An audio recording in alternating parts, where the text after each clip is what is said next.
rank twice, the second rank, the fifth rank, etc. in MPPSC, the first rank in Bihar PSC, and many other professional examinations conducted by the government. An alumnus of Manet Bhopal, Mr. Rahul Sharma has completed trainings in ethics and democratic values from Europe. Ethics has been included in General Studies Paper 4 in IAS and MPPSC mains examinations.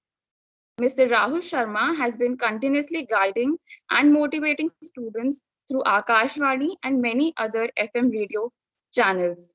He conducts seminars and workshops on civil services for creating awareness among students about UPSC and PSC examinations.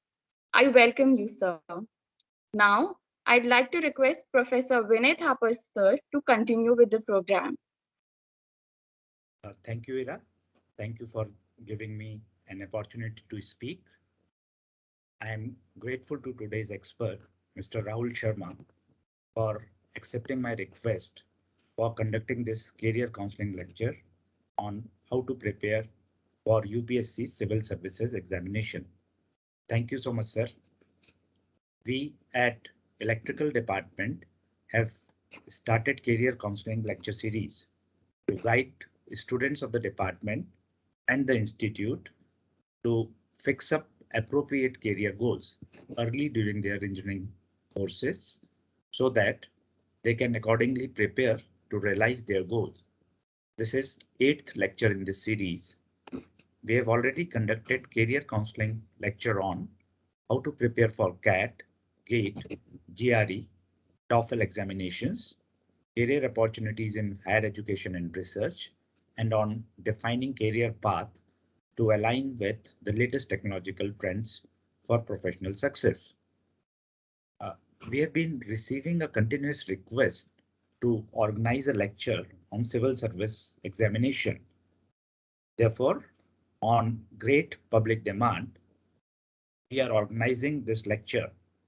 And who can be a better expert to deliver this lecture than Mr. Rahul Sharma, who is instrumental in making hundreds of bureaucrats. My association with Mr. Rahul Sharma dates back to my college days in late 80s. We are the product of the same batch. Before I invite Mr. Rahul Sharma to deliver this lecture, I would like to advise the students to make this session more interactive during the questions and answer session. To get most out of this lecture, kindly do not hesitate to ask and resolve any of your queries, however trivial it may be. I know you are eagerly waiting to hear Mr. Rahul Sharma. So without wasting any time, I invite Mr. Rahul Sharma to take over. Over to you, Rahul. Thank you so much. Thank you, Professor Vinay. And all of you must be having a vague idea or a goal with you that you want to be a civil servant through MPPSC and IAS. And I am not very clear, Vinay sir, मैं इसको English Hindi mix करके बोलूं क्योंकि काफी सारे बच्चों का आपके यहाँ पर भी हिंदी का प्रॉब्लम होता होगा, इंग्लिश का प्रॉब्लम होता होगा, है ना? बिल्कुल प्राउड। सो यस, सो क्योंकि जब मैं दिल्ली वगैरह में वर्कशॉप्स कंडक्ट करते हैं, हम लोग those people are from south India, we can't speak Hindi, if you are they are from Uttar Pradesh और Bihar, we can't speak English, so there is a mix model. 25-27 साल से मैं ऐसे ही पढ़ा रहा हूँ, तो मैं आपको मिक्स मॉडल में लेकर चलूंगा। And feel free to speak in any language, language is no bar. नई शिक्षा नीति में हम लोग तो लैंग्वेजेस को और आगे लेकर जाएंगे। बट एनीवेज, बच्चों, अगर आप लोगों को लगता है कि आपको सिविल सर्विसेज के लिए आगे जाना है, see if you have a dream, go for it. हमेशा याद रखिए, हम लोगों के टाइम में, क्योंकि I am from the same engineering fraternity, जब भी मैं इंजीनियर्स के बीच में जाता हूँ, कभी मैं मैनेट में लेक्चर देता हूँ या कहीं इंजीनियरिंग कॉलेजेस में लेक्चर देता हूँ, I feel like I am with my family. बच्चों एक बात ध्यान रखिए, हम लोग इंजीनियर्स बहुत शार्प होते हैं, फील कॉन्फिडेंट, हम कुछ भी कर सकते हैं अगर हम सोचे तो, because we are very focused and very focused. Like say I have an engineering background. I am teaching history, geography, economics, political science from 27 years. Bhopal के जो बरकतुल्ला यूनिवर्सिटी के हिस्ट्री के टॉपर होते हैं वो मेरे स्टूडेंट होते हैं, ज्योग्राफी के टॉपर मेरे स्टूडेंट होते हैं, कई सारे लेक्चरर्स और असिस्टेंट प्रोफेसर्स मेरे स्टूडेंट्स हैं. सो एक बात समझकर चलिए इसमें कि हम लोग कुछ भी कर सकते हैं. One, if you have a goal you can do anything. हमारे टाइम में एक बात बहुत अच्छी कही जाती थी कि अगर आपको इंजीनियरिंग करना है तो at least make IIT your goal. हमारे ज़माने में आईआईटी का अलग एग्जाम होता था, पीजीटी का अलग होता था और पॉलिटेक्निक एंट्रेंस अलग होती थी. सो कई बच्चे पॉलिटेक्निक को ही अपना टारगेट बनाते थे. हम लोग हमेशा ये मानते हैं कि अगर आप आईआईटी का टारगेट बनाओगे तो कम से कम इंजीनियरिंग तो करोगे, इंजीनियरिंग का टारगेट बनाओगे तो कम से कम पॉलिटेक्निक तो सिलेक्ट होगे. अगर आप पॉलिटेक्निक ही टारगेट बनाओगे तो आप कहाँ जाओगे? So make higher goals. There is no ceiling on your head. Be very sure about it. And if you feel कि आपके सिर पर कोई ceiling है, there is a roof, there is a sky.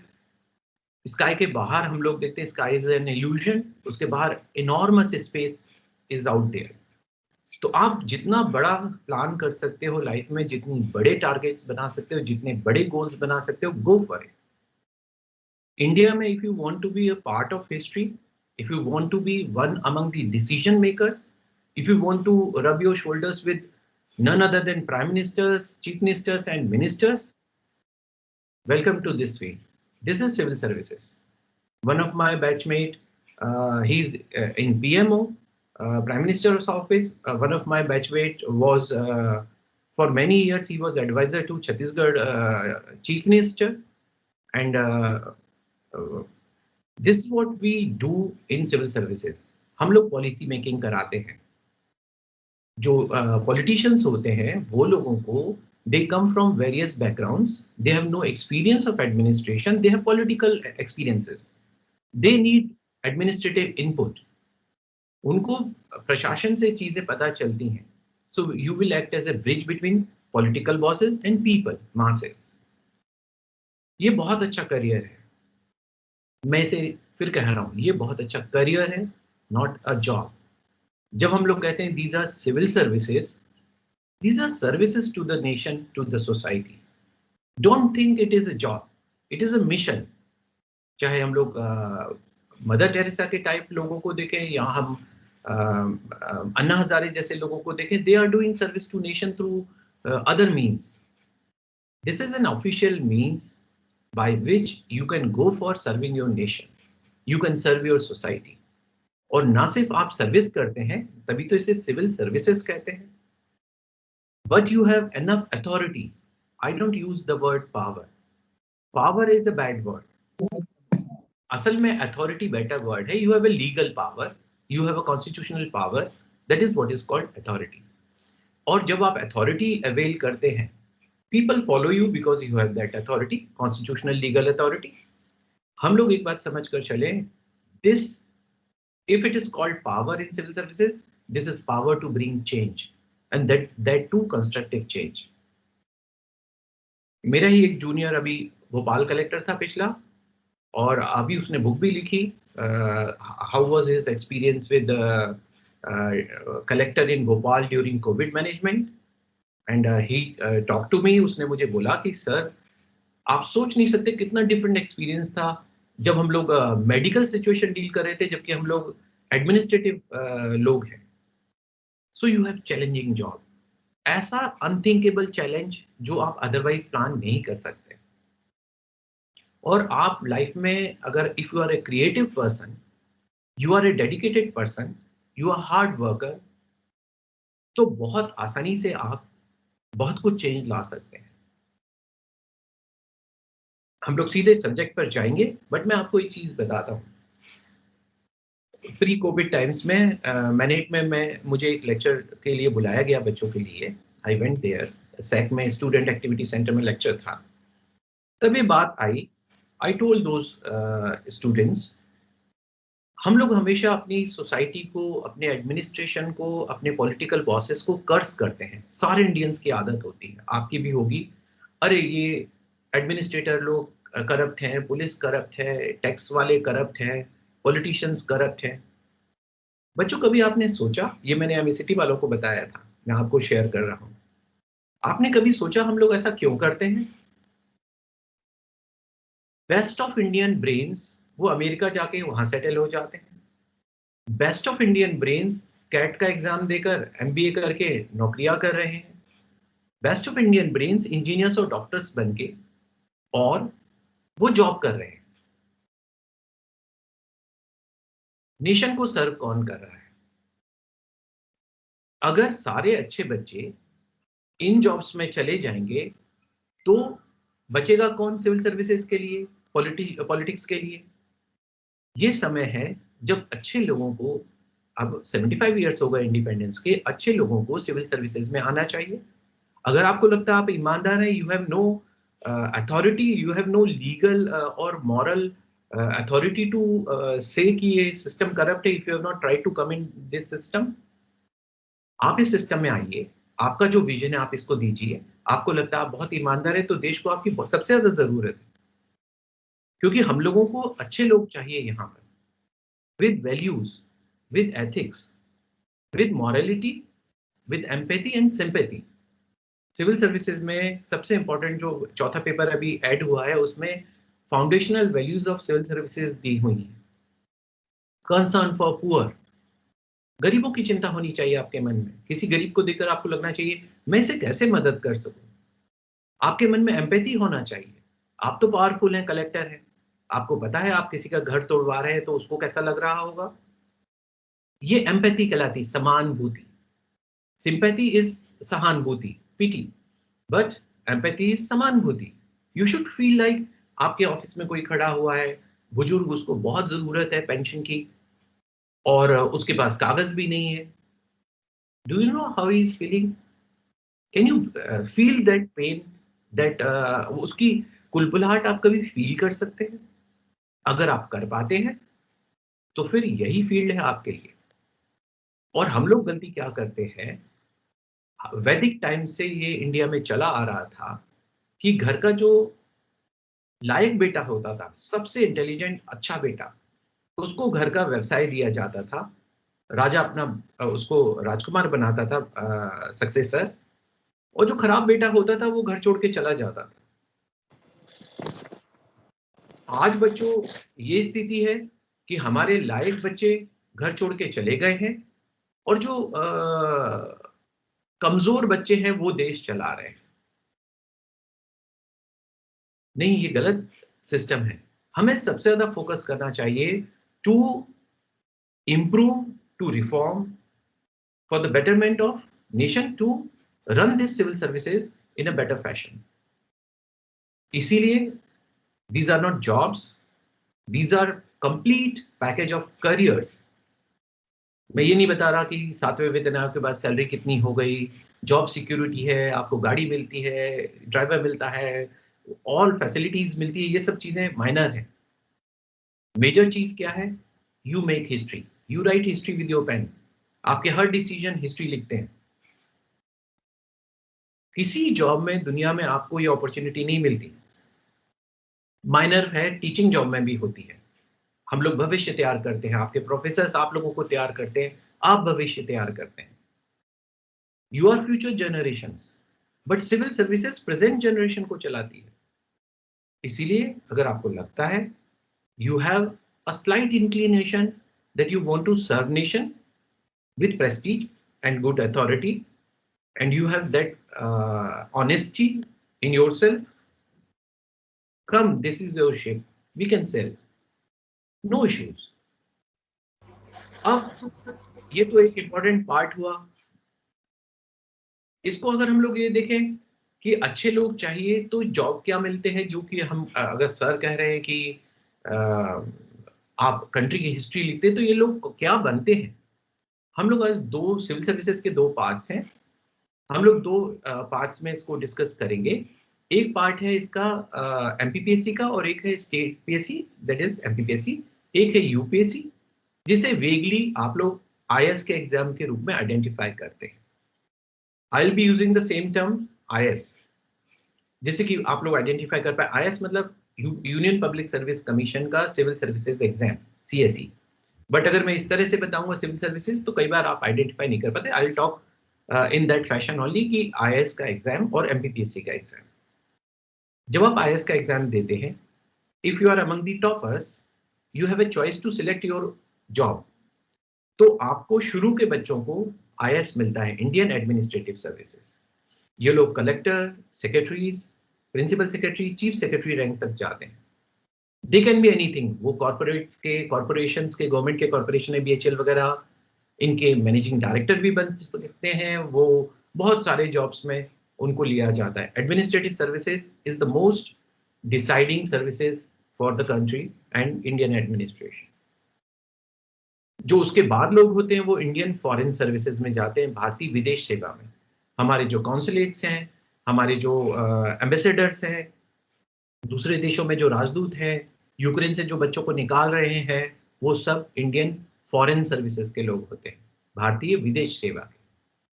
Third आता है जो अगर हम लोग देखेंगे, third comes the Indian police service, जो कि हम लोग IPS, IG, DG के फॉर्म में हम लोग इन लोगों को देखते हैं।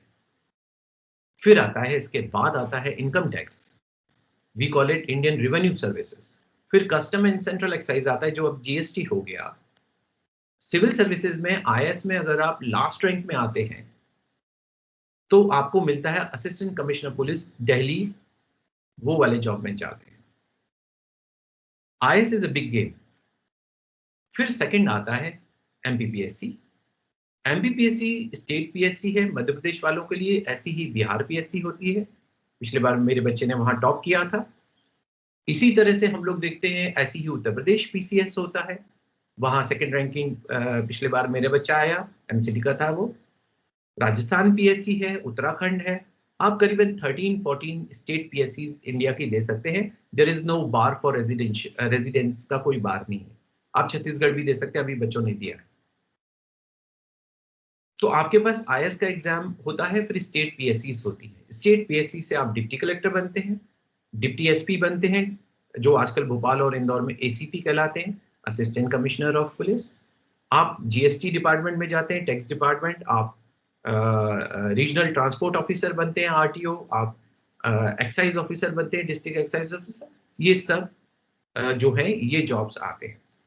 इन जॉब्स को अगर आप ज्वाइन करते हो तो आपका फर्स्ट प्रमोशन जब होगा, you will be added to All India Services. तो एक डिप्टी कलेक्टर के प्रमोट होकर IS बनता है। अगर आप देखेंगे इंदौर का जो कलेक्टर है मनीष सिंह, वो मेरे साथ के हैं ये लोग। Manish Singh was deputy collector, now he is an IS officer. तो वो कलेक्टर इंदौर है, अभी वो वहां से IS की तरफ ऊपर जाएगा। तो अगर आप IS करते हैं या MPPSC करते हैं, आपको एडमिनिस्ट्रेटिव जॉब्स मिलते हैं। These are jobs which provide you public dealing। ये आपको पब्लिक डीलिंग की बात आती है।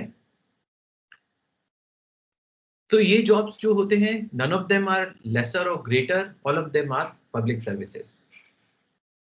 जब आप इस एग्जाम की तरफ जाते हैं, many of you must be aware of this pattern of exam। सबसे पहले आपको एक प्रिलिमिनरी एग्जाम देना होता है। प्रिलिमिनरी एग्जाम जो होता है, that is like a filter। उस प्रिलिमिनरी एग्जाम को पास करने का क्वालिफाइंग होता है, उसका स्कोर आगे नहीं जाता। For every attempt you have to qualify your preliminary exam. That is an objective test. 100 question आते हैं फर्स्ट पेपर में, जनरल स्टडीज। सेकंड पेपर होता है एप्टीट्यूड का, उसमें 100 क्वेश्चन आते हैं। ये जो सेकंड पेपर होता है, ये जुड़ता नहीं है फर्स्ट पेपर के साथ। तो मेरिट बनती है फर्स्ट पेपर पर, IS और PSC दोनों में। अब डिफरेंस क्या है? MPPSC के प्रिलिमिनरी के सिलेबस में MPPSC के कारण मध्य प्रदेश के काफी सारा डेटा आता है, काफी सारे टॉपिक्स आते हैं। UPSC में ऑल इंडिया डेटा पूछा जाता है, लेकिन फर्स्ट पेपर पर ही मेरिट बनेगी। MPPSC में नेगेटिव मार्किंग नहीं है, UPSC में नेगेटिव मार्किंग है। आपको लगता होगा बहुत ब्राइट, बहुत सारे बच्चे स्कोर करते होंगे 100 आउट ऑफ 100। UPSC का cut off out of 100 questions 50 questions होता है। 48 पिछले बार गया था, 48 questions out of 100 questions. If you have not prepared specifically for UPSC, तो आप उसके 10 क्वेश्चन भी नहीं लगा सकते, ये मैं आपको गारंटी देता हूं। MPPSC में कट ऑफ जा रहे हैं आजकल 68-70 questions out of 100 questions. Cut off 100% पे नहीं आते बच्चों। तो क्या जो पास होते हैं वो बहुत खराब बच्चे होते हैं? नहीं, पेपर का लेवल बहुत अच्छा होता है। 60 to 70 पेज का पेपर होता है। ऑब्जेक्टिव टेस्ट में बड़े बड़े क्वेश्चंस होते हैं, आपके पास उतना टाइम नहीं होता 2 घंटे में आपको करना है। And there is negative marking, you have to leave if there is a doubt, you have to leave. Many of you must have attempted something with negative marking. तो हम लोगों को कई बार पेपर छोड़ना पड़ता है इसलिए क्योंकि नेगेटिव मार्किंग ना हो जाए। MPPSC में फॉर्चुनेटली नेगेटिव मार्किंग नहीं होती, तो भी कट ऑफ 10-15 नंबर ऊपर जाता है, ज्यादा नंबर ऊपर नहीं जाता। पेपर टफ होते हैं क्या? नहीं, पेपर डिफिकल्ट होते हैं। डिफिकल्ट होते हैं क्योंकि उनकी डिग्री ऑफ डिफिकल्टी हाई है, लेकिन आप ये मत सोचिए कि वो अनडूएबल होते हैं। आप ही जैसे बहुत सारे बच्चे उसको पास करते हैं। UIT RGPV से जोड़ लीजिए, वहां से लेकर हर कॉलेज के बच्चे, ओरिएंटल के भी बच्चे हैं, ट्रूबा के भी बच्चे हैं, सारे बच्चे इस एग्जाम्स को निकालते हैं। ये मत सोचिए कि किस कॉलेज के आप हैं, IIT के हैं तो भी पास हो जाएंगे। आई हैव मेनी स्टूडेंट्स जो IIT के हैं, जो भोपाली होते हैं, सब मेरे पास आते हैं। ऐसा बिल्कुल भी नहीं कि वो लोग ही पास करते हैं, बाकी लोग पास नहीं करते। इस बार भी भोपाल से जो सेकंड रैंक आई है लड़की की, she is from an engineering college and she was not from IIT, she was not even from MANIT, she was not even from UIT, तो भी उसने सेकंड रैंक लगाई इंडिया में। तो ऐसा मत सोचिए कि कॉलेज बहुत मैटर करता है, स्टूडेंट मैटर करता है। तो क्या सिर्फ मेरिटोरियस बच्चे पास होते हैं? नहीं, अगर वो बच्ची मेरिटोरियस होती तो वो तो IIT में होती ना, जो फॉर्मूला है हमारे देश का। मेरिट कॉलेज की अलग बात होती है, इस एग्जाम की मेरिट अलग बात होती है। जब हम लोग एग्जाम देते हैं, आप लोग भी जैसे एग्जाम देते हैं कॉलेजों के, you have a limited course. एक सेमेस्टर में कितनी 4-5 सब्जेक्ट होते हैं, फर्स्ट सेमेस्टर में 5, सेकंड में 4, ज्यादा सब्जेक्ट्स नहीं होते। और आपको जब करना होता है गैप भी देते हैं, आपके यूनिवर्सिटी वाले काफी गैप दे देते हैं आपको। 8 क्वेश्चन तैयार करके जाते हैं, 5 करके आते हैं तो आप टॉप कर लेते हैं। इस एग्जाम में ऐसा नहीं है। इसमें आपको UG और PG, under graduate and post graduation, BA, MA, उसकी history, ancient, medieval, modern, world, geography, Indian and world geography, polity, constitution, parliament, institutions, ये सारा पढ़ना है। Economics, Indian economy and world economy, और ये सारा बच्चों आपको पढ़ना है और एक दिन में सुबह जाके पेपर देना है। इसी का 100 क्वेश्चन प्रिलिमिनरी के आने वाले हैं। इसके अलावा भी और भी टॉपिक्स है, करंट इवेंट है, स्पोर्ट्स है, साइंस एंड टेक्नोलॉजी है। इसीलिए क्योंकि हम लोगों की आदत है, we are at comfort zone where our colleges provide us lots of gaps, smaller courses. Semester system आ जाने से आप लोगों की फाइटिंग स्पिरिट लो हुई है। एनुअल सिस्टम में हम लोग इकट्ठे पूरे पेपर लगाते थे, 10 दिन में 10 पेपर अगर होंगे तो आपको इकट्ठे देने होते थे।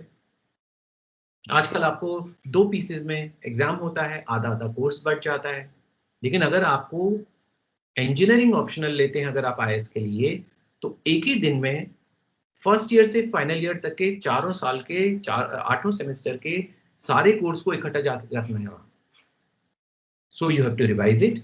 एक स्मार्ट मॉडल होना चाहिए कैसे रिवीजन करना है, स्मार्ट नोट्स होने चाहिए हमारे पास कि छोटे में हमारे नोट्स हों।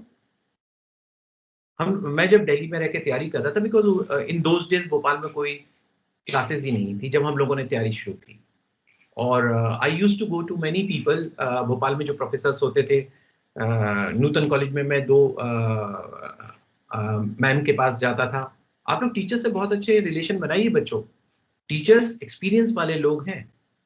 हम लोग सबसे बड़ी गलती ये करते हैं, we don't ask for help. मैं बहुत हेल्प मांग लेता था लोगों से। वहां पर मुझे हिस्ट्री 2 मैम गाइड करती थी। एक मैम थी नरोना मैम, जिनके फादर इन लॉ के नाम पर एडमिनिस्ट्रेटिव एकेडमी है भोपाल की। सोचिए हम लोग कैसे जुगाड़ लगा के हिस्ट्री पढ़ रहे थे कि कहाँ से हिस्ट्री पढ़े, इंजीनियरिंग बैकग्राउंड है, कहाँ से हिस्ट्री पढ़ेंगे। And then another was Deoskar ma'am, जिनके बेटे जो है मकरंद, वो अभी भोपाल पुलिस कमिश्नर बना है। He is good friend of mine, I know him from those days. वो देवस्कर मैम का बेटा था, वो भी IIT का था, और वो बेचारा वो भी तैयारी कर रहे थे। हम लोग सब एक ही पेन और गेन्स के साथ जुड़े हुए थे उस जमाने में। And there was a big group in MSCT। हमारे ग्रुप में बहुत सारे बच्चे थे जो सिविल्स की तैयारी कर रहे थे। हम लोग मिलकर तैयारी करते थे, बहुत सारे ग्रुप, सब लोग मिलकर तैयारी करते थे। कुछ बच्चे इंजीनियरिंग सर्विसेज में चले गए। भोपाल का जो रेलवे का DRM है बंदोपाध्याय, वो भी मेरे बैच का है। इंजीनियर सब जगह रहेंगे, मत चिंता करिए, हम लोग सब जगह एक्वायर करेंगे। अब अगर हम लोग इसको दूसरी तरफ देखते हैं कि जब मुझे हिस्ट्री तैयार करनी पड़ी, it was very painful. 8th 9th के बाद हिस्ट्री नहीं पढ़ी थी कभी हम लोगों ने। ज्योग्राफी तैयार करनी पड़ी। One of my senior taught me, वो MSCT की थी, MTech कर रही थी साथ में, और I was doing MTech also. मैंने गेट क्वालिफाई किया था। तब 30 सीट्स होती थी मध्य प्रदेश, भोपाल में MTech होता था, और शायद GSITS में होता था, 30 सीट्स ही होती थी। तो वो जो लड़की थी उसकी काफ़ी सारा स्कोर आया था ज्योग्राफी में। मैं उसके घर जाता था, प्लीज़ तैयारी करा दो, कुछ बता दो। Then I shifted to Delhi, क्योंकि तब भोपाल में कोई भी क्लासेस नहीं थी, इसीलिए मैंने भोपाल में क्लासेस शुरू की थी बाद में। वहां जाके मुझे समझ में आया नेशनल कंपटीशन कितना होता है, और वहां जाके मुझे ये समझ में आया कि मेरे से कितने ज्यादा और भी पढ़े लिखे बच्चे बैठे हुए हैं। मेरे साथ में एक इलाहाबाद यूनिवर्सिटी का बच्चा रहता था, he was BA MA PhD in history. वो हर बार प्री फेल हुआ PhD करके, और हम लोग हर बार प्री पास किए। क्यों? उसको बहुत सारा आता था। उसको वो आता था जो पूछा जा रहा है, उसको वो भी आता था जो सिलेबस में नहीं है, वो भी पढ़ा हुआ था उसका। हम लोगों को उतना आता था जितना सिलेबस में है, उसके अलावा हमें नहीं पता था। And that is the formula for success in this exam, जो आप कॉलेजों में भी करते हैं। स्टडी व्हाट इज आस्क्ड, जो पूछा जाता है वही पढ़ना चाहिए। सबसे इंपॉर्टेंट इस एग्जाम में ये नहीं है कि क्या क्या पढ़ना है, सबसे इंपॉर्टेंट है कितना छोड़ना है सेफली, मिनिमल रिस्क के साथ में। क्योंकि बहुत सारा सिलेबस है बच्चों, it is impossible for anyone to remember all of it. अभी एग्जाम आ रहा है IAS का, 5 जून को है। रोज एक ना एक कोई बच्चा मेरे बैच का हर बार मुझे पूछता है, सर सुबह पढ़ते हैं, शाम को कोई पूछ ले तो याद नहीं होता। तो मैं हमेशा बताता हूँ, this is normal, go with it, you are doing right. मैं आपको झटके से, आप पूरी तैयारी में है, मैं आपको झटके से पूछूंगा कुछ भी, आइवरी कोस्ट की कैपिटल क्या है, हाँ किसको याद रहेगा। बट अगर मैंने वेगली एक बार भी पढ़ा हुआ है, प्रिलिमिनरी टेस्ट में वो आंसर, अगर सही आंसर मुझे दिखता है मल्टीपल चॉइस में, तो मैं सही लगा दूंगा। बहुत सारा कोर्स होता है, आपको उससे सम अप करने के लिए अच्छे नोट्स बनाने होते हैं, और बहुत लिमिटेड नोट्स होते हैं, और बहुत, जैसे मैं पावर नोट्स कहता हूं, बहुत स्मार्टली नोट्स बनाने चाहिए। Then comes the second part. Once you qualify your preliminary, you get an entry ticket to mains. Number of vacancies के 12 टाइम्स IAS में और 15 टाइम्स PSC में बच्चे क्वालिफाई होते हैं मेंस के लिए। IAS में करीबन 12-13 लाख बच्चे, 14 लाख बच्चे फॉर्म भरते हैं। लास्ट में 5-6 लाख बच्चे एग्जाम देते हैं, क्योंकि नंबर ऑफ अटेम्प्ट्स फिक्स्ड है IAS में। PSC में जितना भी देना है आपको दे सकते हैं। MPPSC में करीबन 3.5 लाख बच्चे एग्जाम भरते हैं, और नियरली 2 लाख बच्चे अपीयर होते हैं एग्जाम में। Competition is always between 20 to 30,000 people, MPPSC में भी और IAS में भी। 20-25 हज़ार से ज्यादा का कंपटीशन कभी नहीं होता किसी कंपटीशन में।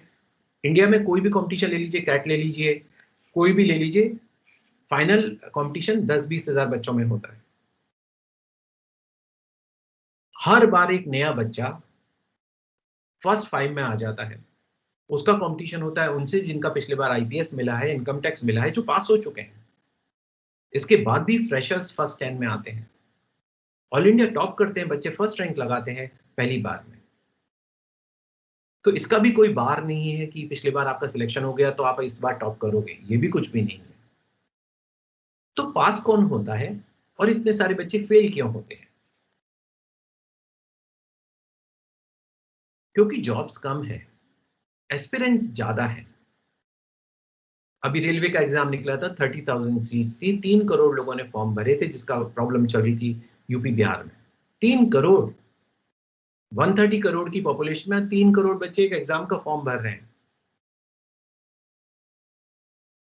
हम लोग पॉपुलस कंट्री है, अभी अपॉर्चुनिटी उतनी नहीं है।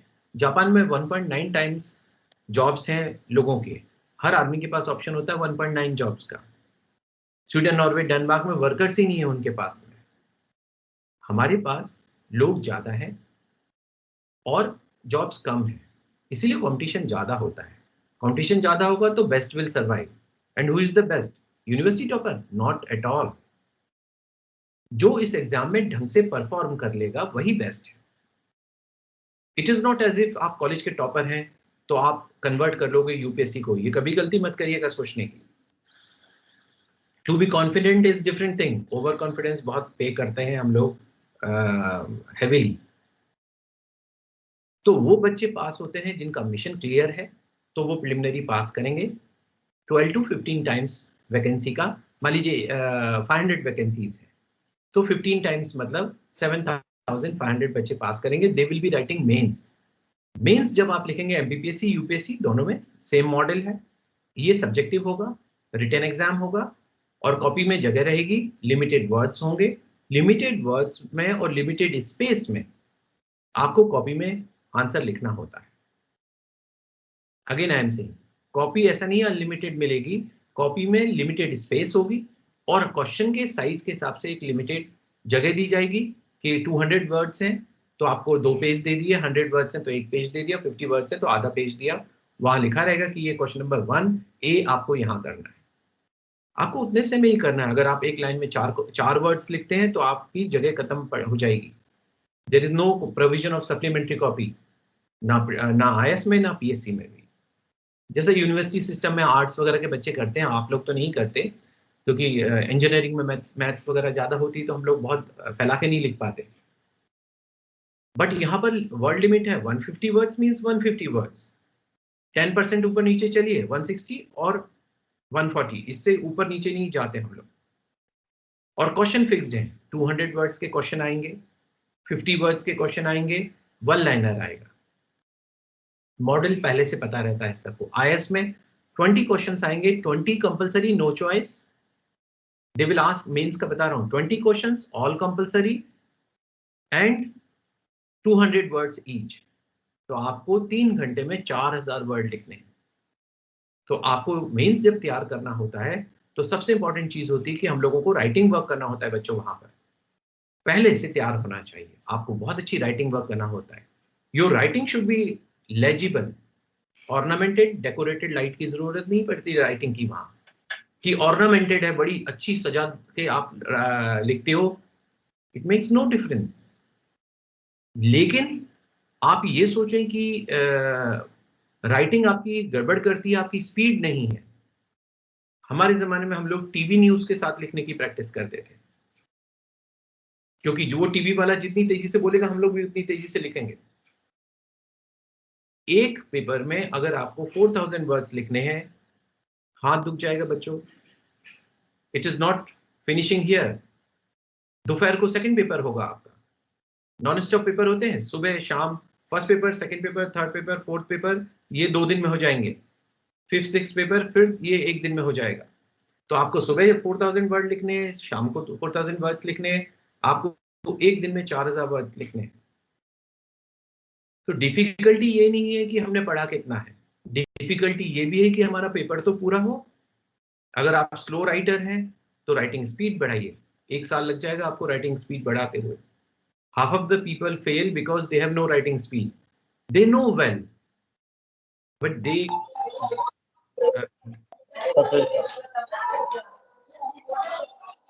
बच्चों से म्यूट कर ले। हाँ, थैंक यू। देखिए, और राइटिंग वर्क बहुत इंपॉर्टेंट है, ये आपको पहले से तैयार करना होता है। It takes time. फिर मुझे बच्चे बोलते हैं कि सर आप ये बताइए कि हम कब से तैयारी शुरू करें। बच्चों आप लोग यहाँ हैं, अगर आपके मन में एक आइडिया है कि मैं सिविल सर्विसेज के बारे में जानना चाहता हूँ, शाम से तैयारी शुरू कर दीजिए। आप लेट हो गए। अगर आप फाइनल ईयर में हैं, आप बहुत ज्यादा लेट हो गए, क्योंकि बच्चे फर्स्ट ईयर से आते हैं आजकल मेरे पास, और बच्चे 2-2, 3-3 साल रहते हैं, और बच्चे 2-3 साल तैयारी करते हैं तभी एग्जाम नहीं देते। मेरे पास अभी एक बच्ची है, उसने बीए किया, एमए इकोनॉमिक्स किया, इस साल एग्जाम दे रही है। वो मेरे पास 5 साल से पढ़ रही, वो फर्स्ट ईयर में आई थी मेरे पास। कनुदेव, मनुप्रिया, ये 2 बच्चे थे, दोनों ट्विंस थे, एमएससीटी में पढ़ते थे। उनके जो पापा थे वो बीएसएनएल के बहुत बड़े ऑफिसर हैं, और वो जो है वो मेरे पास छोड़कर गए थे बच्चों को फर्स्ट ईयर में। उसमें से जो वो लड़का है वो इनकम टैक्स में है, असिस्टेंट कमिश्नर। उन्होंने 3 साल पढ़ाई की उधर। सूफिया फारूकी, वो मेरे पास 3 साल रही। ये जितने लोग हैं ये मेरे पास काफी लंबे लंबे समय तक रहते हैं, और जब ये तब ज्वाइन करते हैं जब इन्हें एग्जाम नहीं देना होता। 2-3 साल कंफर्ट लेवल में तैयारी करते हैं। मैंने 3 साल दिए थे तैयारी के लिए, क्योंकि नया पढ़ना होता है। अगर आप कॉलेज में हैं, अभी आप सब हैं, और अगर आपके पास ये आइडिया है कि मुझे सिविल सर्विसेज एक ऑप्शन है मेरे लिए, तो बच्चों अभी से तैयारी शुरू कर दीजिए। This is the right time to start where you have no pressure. Pramod पूछ रहा है sir how to join your classes. Pramod, I am not here to promote my classes, I am just to guide you. Vinay sir से बाद में detail ले लेना, विनय sir दे देंगे आपको, but I am not here on my promotional activity, it is not a marketing activity. हर साल में 10 करीब वर्कशॉप्स करता हूं, सिर्फ इसीलिए कि बच्चे एग्जाम दें। आप लोगों को पता ही नहीं है एग्जाम क्या होता है, एग्जाम कैसे देंगे, कब तैयारी शुरू करनी होती है ये भी नहीं पता होता। फिर आप डिग्री करके जब निकलते हैं तब तैयारी शुरू करते हैं, 1-2 साल लगता है, तब तक आप पर प्रेशर आ जाता है। और सबसे बड़ी प्रॉब्लम कहाँ आती है कि इसमें जब आप एग्जाम की प्रेशर में तैयारी करते हैं तो आप परफॉर्म खराब करेंगे। प्रेशर में हम लोग हमेशा परफॉर्म खराब करते हैं, तो तैयारी पहले से शुरू करिए। तैयारी क्या होती है इसकी? न्यूज़पेपर पढ़िए रेगुलरली। आप में से बहुत कम बच्चे न्यूज़पेपर पढ़ते होंगे, हार्ड कॉपी तो छोड़ दीजिए, सॉफ्ट कॉपी भी नहीं पढ़ते। आजकल नया फैशन आ गया, ऐप डाउनलोड करके रखे हम लोगों ने, स्क्रॉल चलता रहता है न्यूज़ का, हमें लगता है हमें सब पता चल गया। यूक्रेन में क्या हो रहा है, लास्ट में मैं एक छोटा क्वेश्चन आंसर सेशन ले लूंगा बच्चों, तो फिर हम लोग उसको डिस्कस कर लेंगे, है ना। It will be easier for me, क्योंकि मैं एक फ्लो में पहले बता दूं आपको कि what is expected, and I will take a small question answer session also. Ukraine में क्या हो रहा है, नाटो क्या है, रशिया क्यों अपोज कर रहा है, चाइना का क्या स्टैंड है, फ्रांस क्यों न्यूट्रल हो गया अचानक, और जर्मनी क्यों डरा हुआ है, और इंडिया की स्टैंड क्या है, ये सारे आपको एक बार में पढ़ने हैं। सिंपल सी बात बता रहा हूं, यूपी में योगी जी जीत गए।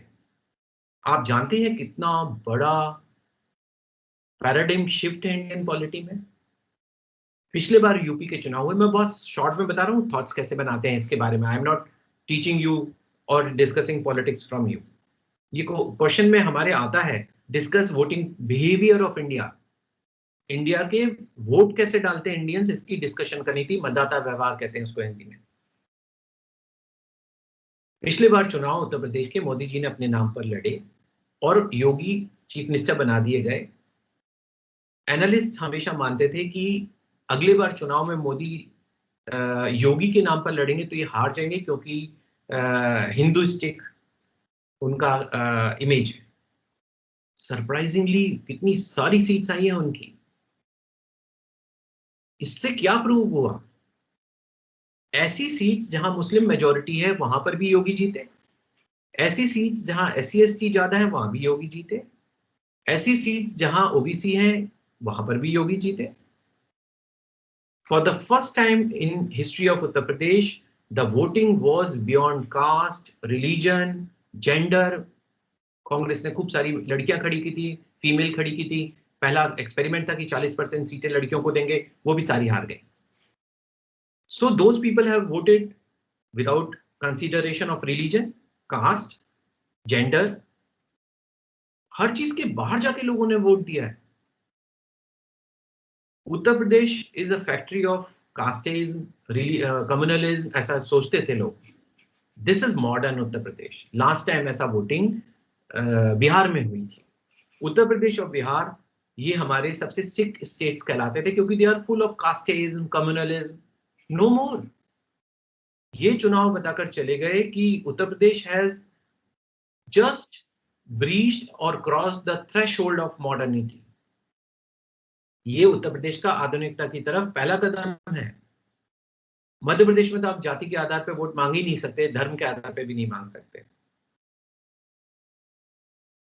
और पंजाब को देखिए, आपको उसकी एनालिसिस करके रखना पड़ेगी।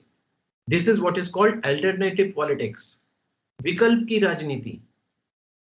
कांग्रेस बीजेपी दोनों की जगह तीसरे को चुना लोगों ने, और कितने बड़े पैमाने पर चुना। 90+ सीट्स आउट ऑफ 117। दिल्ली में 70 में से 63 सीट्स। वॉल्यूम देखिए जीत का उस आदमी के, केजरीवाल के, परंतु 0 सीट्स मध्य प्रदेश, 0 सीट्स पंजाब में आई है। बाकी जगह देखिए 0 सीट्स, बाकी जगह उत्तर प्रदेश में 0 सीट्स, गोवा में 2 सीट्स। नहीं, ये हर कहीं नहीं चल रहा फॉर्मूला। जहां पर लोग मेजर पार्टी से नाराज हैं तो वो नए आदमी को हमेशा मौका देते हैं। This is not discussing politics, this is what is political analysis. UPSC में आपको ये जानना चाहिए।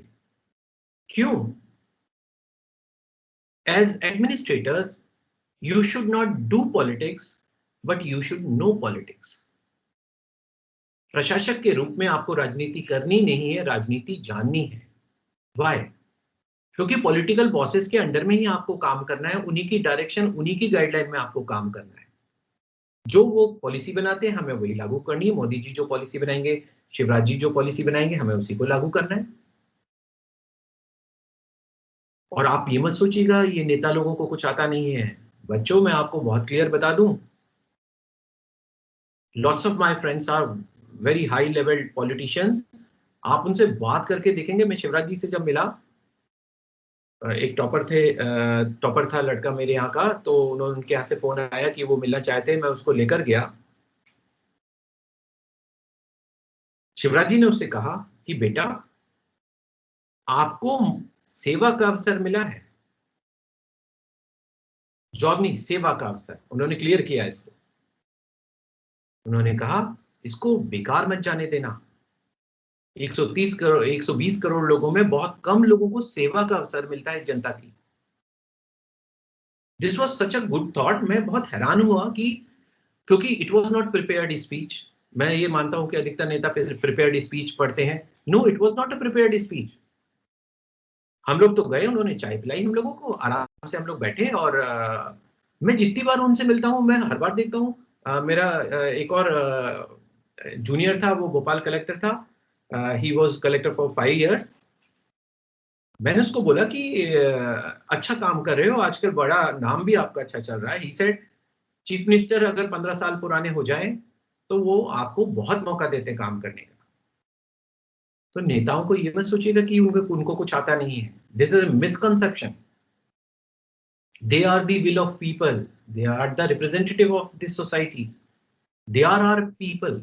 हमारे लोग हैं, हमारे प्रतिनिधि हैं। हमने उन्हें पावर दिया है देश चलाने का। And they know much. उनके पास दिन रात सपोर्टर्स उन्हें फीडबैक देते हैं। कभी बात करके देखिए नेताओं से, अच्छे बड़े नेताओं से, आप हैरान हो जाएंगे, इतने लर्नेड लोग होते हैं ये लोग। एंड वो लोगों के गाइडेंस में हमें काम करना है तो हमें पता होना चाहिए इनकी आइडियोलॉजी कैसी है, ये क्या सोच रखते हैं, इनका विजन क्या है, ये देश को कैसे आगे ले जाना चाहते हैं।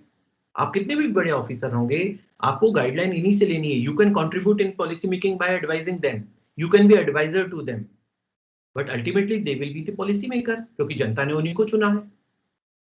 You are not an elected person as an officer, you are selected person.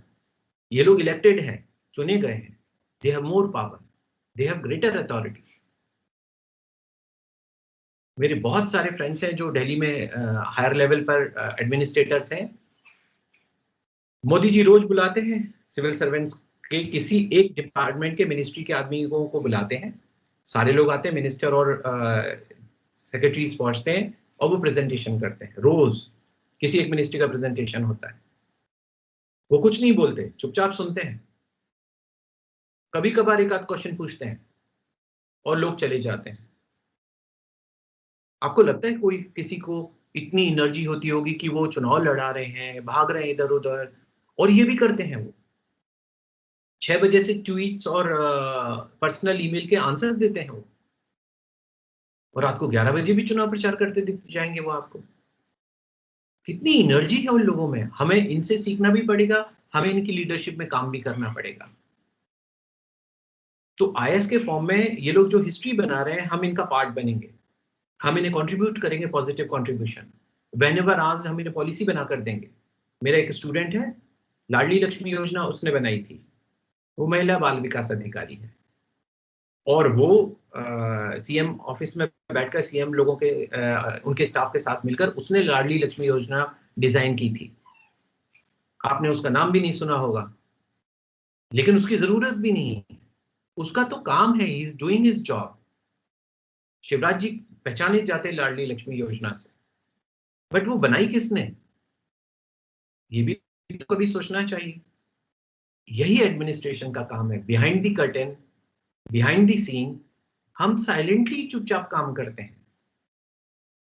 और ये अपॉर्चुनिटी सिविल सर्विसेज आपको देती है. इसीलिए वो चाहते हैं कि आप हिस्ट्री पढ़ें. बहुत सारे बच्चे मुझे बोलते हैं हिस्ट्री क्यों पढ़ा रहे हैं, ज्योग्राफी क्यों पढ़ा रहे हैं, इंटरनेशनल से हमें क्या करना है, जॉब तो मध्य प्रदेश में करना है. बच्चों ये सब काम आता है. unless you know how this society has evolved, unless you know how Madhya Pradesh has evolved, आप कैसे इसके लिए काम करोगे जब तक आपको ये नहीं पता कि मध्य प्रदेश की ज्योग्राफी कैसी है, नीड्स कैसी हैं, बुंदेलखंड क्यों गरीब है, बघेलखंड क्यों गरीब है, रीवा सतना सीधी में एग्रीकल्चर अच्छी क्यों नहीं होती, वहाँ की मिट्टी खराब है, नदियां बहुत अच्छी नहीं है वहां पर, बुंदेलखंड में नदियां नहीं है. तब तक आपको जब तक ये ज्योग्राफिकल एस्पेक्ट नहीं बता, आप वहां कैसे डेवलपमेंट का काम करा पाओगे. You should know geography also, you should know history of Bundelkhand and Baghelkhand also, you should know their culture also.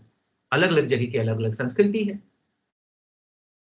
Back to back कई साल मध्य प्रदेश में महिला बाल विकास मंत्री हमेशा खंडवा से रही. अर्चना चिटनीस भी थी, उसके पहले कुसुम महदल भी थी, ये सब खंडवा से आई. इसके बावजूद भी इथोपिया से ज्यादा कुपोषण, मैलन्यूट्रिशन खंडवा में है. तो क्या महिला बाल विकास अधिकारी, महिला बाल विकास मंत्री अपने ही जिले के लिए, अपनी कॉन्स्टिट्यूएंसी के लिए काम नहीं करते हैं क्या? No, there is a typical tribal problem in those areas. मेरी बहुत अच्छे से बात हुई जो वहां के जो एडमिनिस्ट्रेटर्स रहे कि ऐसा क्यों हो रहा है, खंडवा में सबसे ज्यादा कुपोषण क्यों आता है. तो एक चीज पता चली कि खंडवा में इसलिए कुपोषण सबसे ज्यादा है, मैलन्यूट्रिशन इसलिए ज्यादा है क्योंकि वहां जो ट्राइबल एरिया है वो मिड डे मील स्कीम का फायदा नहीं उठाता. जो ट्राइबल एरिया है, हम लोग हर रोज 11 करोड़ बच्चों को खाना खिलाते हैं दोपहर को स्कूल्स में.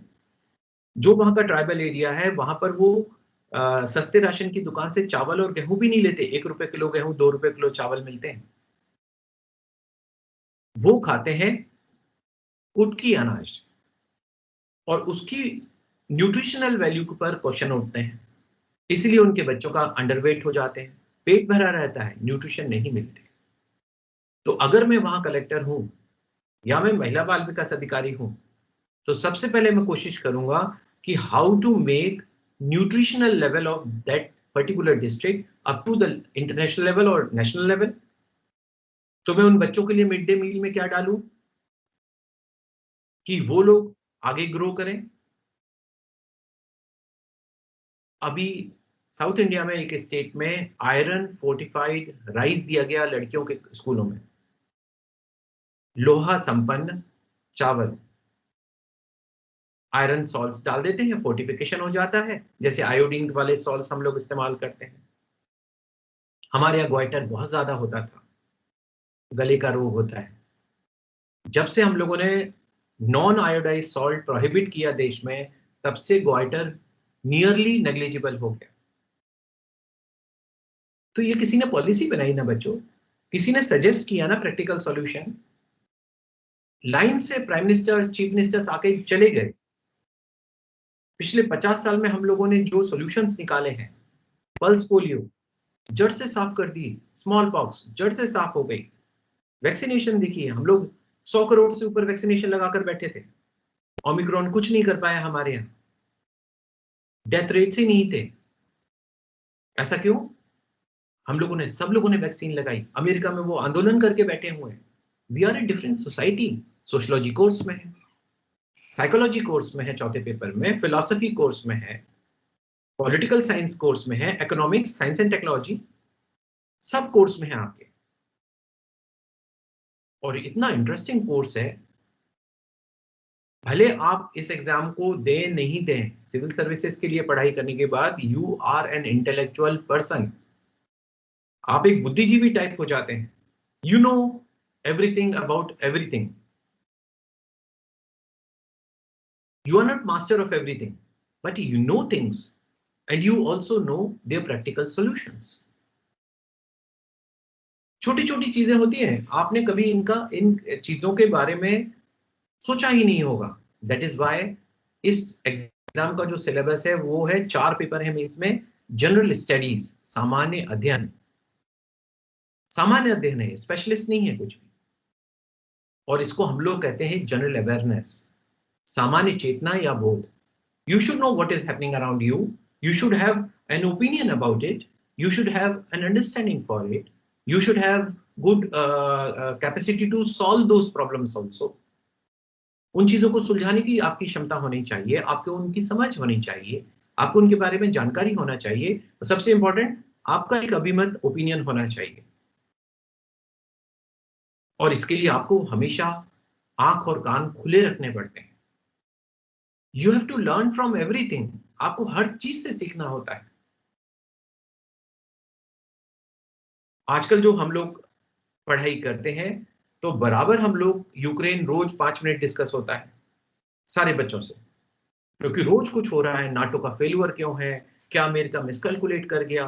जब अफगानिस्तान वॉर हो रहा था तो हम अफगानिस्तान डिस्कस करते थे, जब सीरिया वॉर हो रहा था तो हम सीरिया डिस्कस करते थे। ऑयल प्राइसेस बढ़ रहे हैं तो इसका क्या असर पड़ेगा। इंटरनेशनल ऑयल प्राइसेस $100 पर बैरल के ऊपर चले गए हैं, रशिया क्योंकि सबसे बड़ा सप्लायर है। इसका नतीजा क्या होगा, इंडिया में ऑयल प्राइसेस बढ़ेंगे। ऑयल प्राइसेस बढ़ने से पब्लिक ट्रांसपोर्ट महंगा होगा, इससे सब्जी भाजी के दाम बढ़ जाएंगे, अनाज के दाम बढ़ जाएंगे, हर चीज के दाम बढ़ जाएंगे, क्योंकि डीजल महंगा हो जाएगा, ट्रेन के किराए महंगे हो जाएंगे, हवाई जहाज के किराए महंगे हो जाएंगे। तो ऐसा मत सोचिए कि यूक्रेन की लड़ाई से हमारी जेब पर असर नहीं पड़ रहा, आपके घर के अंदर घुसकर वो प्रभाव डाल रहा है वो लड़ाई। इसीलिए तो मोदी जी भी कोशिश कर रहे थे कि पुतिन को समझाएं और जेलेंस्की को समझाएं। सब पूरे दुनिया में आइवरी कोस्ट तक असर पड़ेगा, इथियोपिया, घाना, सियरा लियोन तक असर पड़ेगा इसका, Honduras, Nicaragua, Papua new Guana, उन लोगों को भी असर पड़ेगा। इसीलिए इंटरनेशनल बराबर पढ़ा जाता है। चारों तरफ जो हो रहा है हम लोगों को उस पर नजर रखनी होती है। And you should know everything. नई शिक्षा नीति आई, आपको पता है कितना बड़ा चेंज है न्यू एजुकेशन पॉलिसी। मैं आपको बहुत शॉर्ट में बताता हूं, गौर से सुनिए। मोदी जी ने पार्लियामेंट में बोला, मैंने पिछले साल नई शिक्षा नीति के टाइम अपनी क्लास में यही चीज पढ़ाई थी। 1947 में हम लोग इंडिपेंडेंट हो गए, 1950 में हम रिपब्लिक हो गए, वी बिकेम सॉवरेन, संविधान बना, 26 जनवरी 1950 में वो इंप्लीमेंट हो गया, और 26 जनवरी 1950 में हम फाइनली पॉलिटिकली इंडिपेंडेंट हो गए, राजनीतिक तौर पे हम स्वतंत्र हो गए। बट आपको पता है कि हमारी आज तक एनर्जी इंडिपेंडेंस नहीं हुई। आज भी हम अपने एनर्जी रिसोर्सेज के लिए विदेशों पर निर्भर हैं। मोदी जी क्यों प्रेशराइज कर रहे हैं कि सोलर एनर्जी लेकर आए, क्योंकि सूरज से हमें इंपोर्ट नहीं करना पड़ेगा। आपको पता है सोलर कैपिटल ऑफ इंडिया किसे कहा जा रहा है, और भी अभी फिलहाल मध्य प्रदेश वाले बोलते हैं इसे रीवा में, रीवा में बहुत बड़े बड़े प्लांट बने हैं सोलर के। सोलर एनर्जी हम लोगों को एनर्जी इंडिपेंडेंस देगी। 5 लाख मेगावाट सोलर एनर्जी आने वाली है अगले 2030 तक। 5 lakh megawatt, that will be the biggest contributor of energy। कोयला और पेट्रोल, डीजल और गैस और हाइड्रो के बाहर India already 40% hydro electricity potential tap कर चुका है। उसकी लिमिटेड कैपेसिटीज हैं। अब सोलर की तरफ जा रहे हैं हम लोग। और एनर्जी इंडिपेंडेंस तब मिलेगी हमें जब हम अपनी एनर्जी खुद बनाएंगे। हमें फाइनेंशियल इंडिपेंडेंस नहीं मिली 1947 में। आज भी पैसे के लिए हम लोग वर्ल्ड बैंक और IMF के ऊपर निर्भर हैं। कोलार, भोपाल में कोलार की रोड डबल की जा रही है। एशियन डेवलपमेंट बैंक से 200 करोड़ का लोन लेना पड़ेगा। हमारे पास खुद के पैसे नहीं है कंट्री के पास कि हम भोपाल, इंडिया में मध्य प्रदेश में भोपाल, भोपाल में कोलार, उसकी रोड बढ़ा करने के लिए हम इंटरनेशनल बैंक से लोन ले रहे हैं। भोपाल मेट्रो के लिए हम लोगों ने 28,000 करोड़ लोन लिया, इंदौर के लिए भी। If you are dependent on other countries for financing your projects, अभी भी फाइनेंशियल इंडिपेंडेंस नहीं आई, वित्तीय स्वतंत्रता नहीं। तीसरी, हम कल्चरली इंडिपेंडेंट भी नहीं है। हम सांस्कृतिक तौर पर भी अभी स्वतंत्र नहीं हुए बच्चों। मुझे बड़ी खुशी होती है जब मैं देखता हूं कि आपके यहाँ कन्वोकेशन होता है, इंडियन ड्रेस पहन के कन्वोकेशन हो रहा है। मुझे बड़ी खुशी होती है जब हमारे चीफ जस्टिस बोलते हैं कि ये माय लॉर्ड मत बोलो, सर बोल लीजिए, और नहीं तो आप रिस्पेक्टेड जस्टिस बोल लीजिए, लेकिन माय लॉर्ड वर्ड यूज मत करिए। ये है कल्चरल इंडिपेंडेंस। हम लोग अभी भी इंग्लिश पढ़ते हैं। हम तब स्वतंत्र होंगे जब हम अपनी पढ़ाई अपनी भाषा में करेंगे। This is a big debate कि हम इंटरनेशनली बन पाएंगे, हमारे बच्चे सॉफ्टवेयर जायंट नहीं बन पाएंगे और बाहर जॉब नहीं मिलेगा। चाइना, जापान, जर्मनी, फ्रांस ये इंग्लिश में पढ़ाई नहीं करते। इनकी ग्रोथ हुई है, रशियंस, इनकी ग्रोथ हुई है इनकी मदर लैंग्वेज में। यूरोप में मेरी क्लास में एक प्रोफेसर थी, हम लोग सब बड़े बड़े लोग थे हमारी क्लास में जब मैं ट्रेनिंग कर रहा था। तो मेरे जो प्रोफेसर थे उन्होंने मुझे उससे मिलवाया। वो इंग्लिश, अच्छी इंग्लिश बोल रही थी। शी टोल्ड मी कि English is her 5th language. She was from Poland. Polish उसकी फर्स्ट भाषा थी। जर्मनी में उसने पढ़ाई की तो जर्मनी उसकी, जर्मन सेकंड भाषा थी। रशियन उसने सीखी थी क्योंकि पोलैंड की थी तो बचपन में उसके सोवियत यूनियन था तो रशियन सीखी थी। फिर उसने बाय चॉइस स्पेनिश सीखी थी and the 5th language was this, English. हमारे यहाँ English is a tag, it's a honour badge. अगर आप इंग्लिश बोल पाते हो तो आपको बहुत बड़ा और अच्छा समझा जाएगा। हिंदी वाले बच्चे कॉम्प्लेक्स में रहते हैं, वो अपनी मातृभाषा को जानते हैं। भाषा हमारी, ऐसे देखिए लोकल जो लैंग्वेजेस होती हैं ये हमारी मातृभाषा क्यों कहते हैं? हिंदी हमारी मातृभाषा है, अंग्रेजी विदेशी भाषा है। हमें अपनी माँ से प्यार नहीं है, विदेशी माँ से बहुत प्यार है। इसे करेक्ट किया जा रहा है। और अगर आप जानते हो, हिस्ट्री पढ़ेंगे तब आप मैकॉले मिनेट पढ़ेंगे। 1840s में अंग्रेजों ने 1 लाख रुपए बजट रखा एजुकेशन का। अब प्रॉब्लम यह है, ये एजुकेशन किसको दी जाए, हायर या लोअर, या इंग्लिश या हिंदी? तब मैकॉले मिनेट आया। लॉर्ड मैकॉले थे, लॉ मेंबर थे। उन्होंने लिखा कि इंडिया को अगर हमें गुलाम बनाकर रखना है, ये रिकॉर्ड पर है बच्चों, मैकॉले मिनेट पढ़िए, तो इसके कल्चर को तोड़ना पड़ेगा। और अगर हमने इसकी बैकबोन तोड़ दी कल्चर की, तो ये हमेशा के लिए गुलाम बने रहेंगे। उसने आगे ये भी लिखा, और इसमें कोई गलती नहीं है, हिस्ट्री पढ़ाता हूं मैं, मुझे पता है ये बिल्कुल सही बात है। उसने कहा, मैकॉले ने, कि हमें ऐसे लोग पैदा करने हैं जो दिमाग से अंग्रेज हो लेकिन शरीर से काले हिंदुस्तानी हो। आपको पता है 1947 में हम देश स्वतंत्र करा गए, अंग्रेज हार गए? नहीं बच्चों, मैकॉले जीत गया। आज भी उसका भूत बहुत हंसता होगा और बहुत खुश होता होगा। ये है नई शिक्षा नीति। ये हमको कल्चरल इंडिपेंडेंस देने की बात है। सांस्कृतिक स्वतंत्रता मिलेगी हम लोगों को इससे। अपनी भाषा में एजुकेशन, जब हम शर्म नहीं करेंगे कि हमने गुजराती में पढ़ाई की है और मद्रासी में पढ़ाई, तमिल में पढ़ाई की, तेलुगु में पढ़ाई की, जब इंग्लिश ना जानना टैबू नहीं होगा, स्टिग्मा नहीं होगा, वो हमारी चॉइस होगी। जब हम इंजीनियरिंग भी हिंदी में कर पाएंगे, हम मेडिकल भी हिंदी में कर पाएंगे। आप में से जो हिंदी मीडियम बच्चे, कितनी प्रॉब्लम होती है आपको फर्स्ट सेकंड ईयर में? हमारे कॉलेज में जो ट्राइबल बच्चे पढ़ते थे फर्स्ट सेकंड ईयर में, बहुत सारे बच्चे छोड़कर कोई पोस्टमैन बन गया था, कोई कुछ बन गया था। We were so sad for them, क्योंकि उनकी पढ़ाई नहीं हो पाती थी, 10-10 बैक लगते थे एक साल में, क्योंकि उनको इंग्लिश बनती नहीं थी। ये तो टॉर्चर है हमारी सभ्यता का। तो हमें फाइनेंशियल इंडिपेंडेंस चाहिए, हमें एनर्जी इंडिपेंडेंस चाहिए, हमें ये भी चाहिए। वो क्या है? Cultural independence. नई शिक्षा नीति पर जब आप विचार बनाते हैं तो आप ये ध्यान ही नहीं देते। आप ध्यान देते हैं कि प्राइमरी, टर्शियरी, सेकेंडरी एजुकेशन कैसे मूव करेगी और किस तरह से कोर्सेज बनेंगे। नहीं, इसके अंदर जाकर देखिए क्या है ये। तभी मोदी जी ने अभी पार्लियामेंट में कहा था कि अभी 1947 में हमें पॉलिटिकल इंडिपेंडेंस मिली, अभी इंडिपेंडेंस मिली नहीं है। तब तक संसद में हंगामा हो गया और आगे वो बोल नहीं पाए। यही बात है, मैं बता रहा हूं आपको उन्होंने ऐसा क्यों बोला।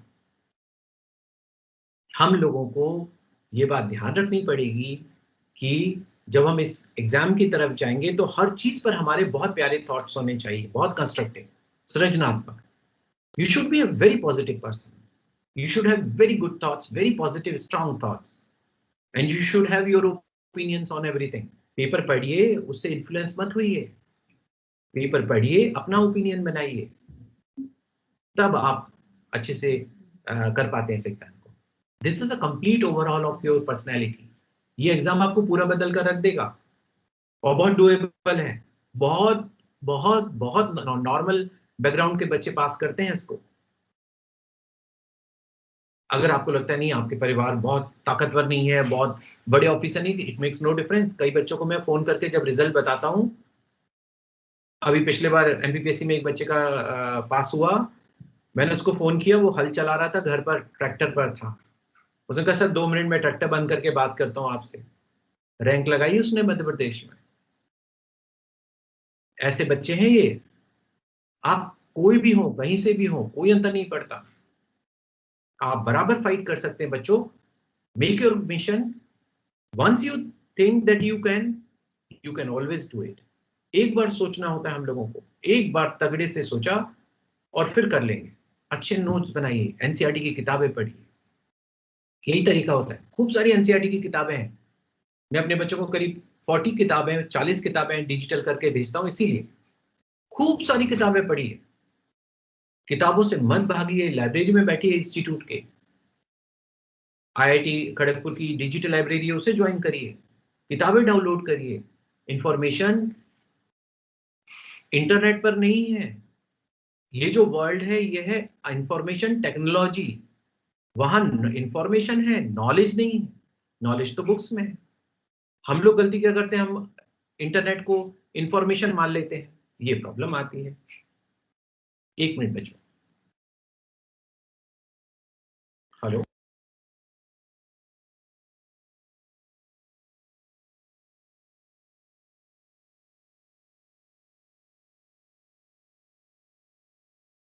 मैं चाहूंगा कि अब आप लोग जो क्वेश्चन पूछना है आप लोग पूछ लें बच्चों, मैं इसको डिस्कस कर लेता हूं, बेहतर रहेगा। थापर सर, आप इसे होस्ट करेंगे या क्या करें? कैसे करना है, क्वेश्चंस पूछना है बच्चों? हेलो, हाँ राहुल। हाँ बोलिए। हाँ बोलिए। हाँ जी, students kindly feel free to ask whatever queries you have.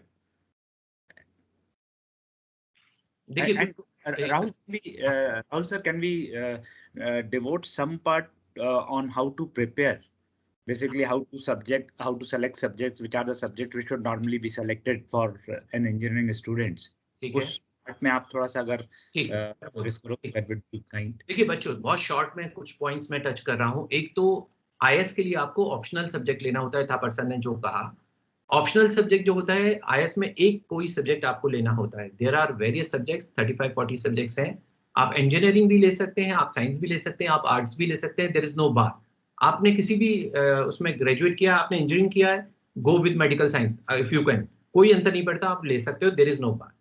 Subject हमेशा वो लेना चाहिए जिसमें आप कंफर्टेबल हो, जो आपके बैकग्राउंड से मैच करता हो, जो जनरल स्टडीज में आपकी मदद करता हो।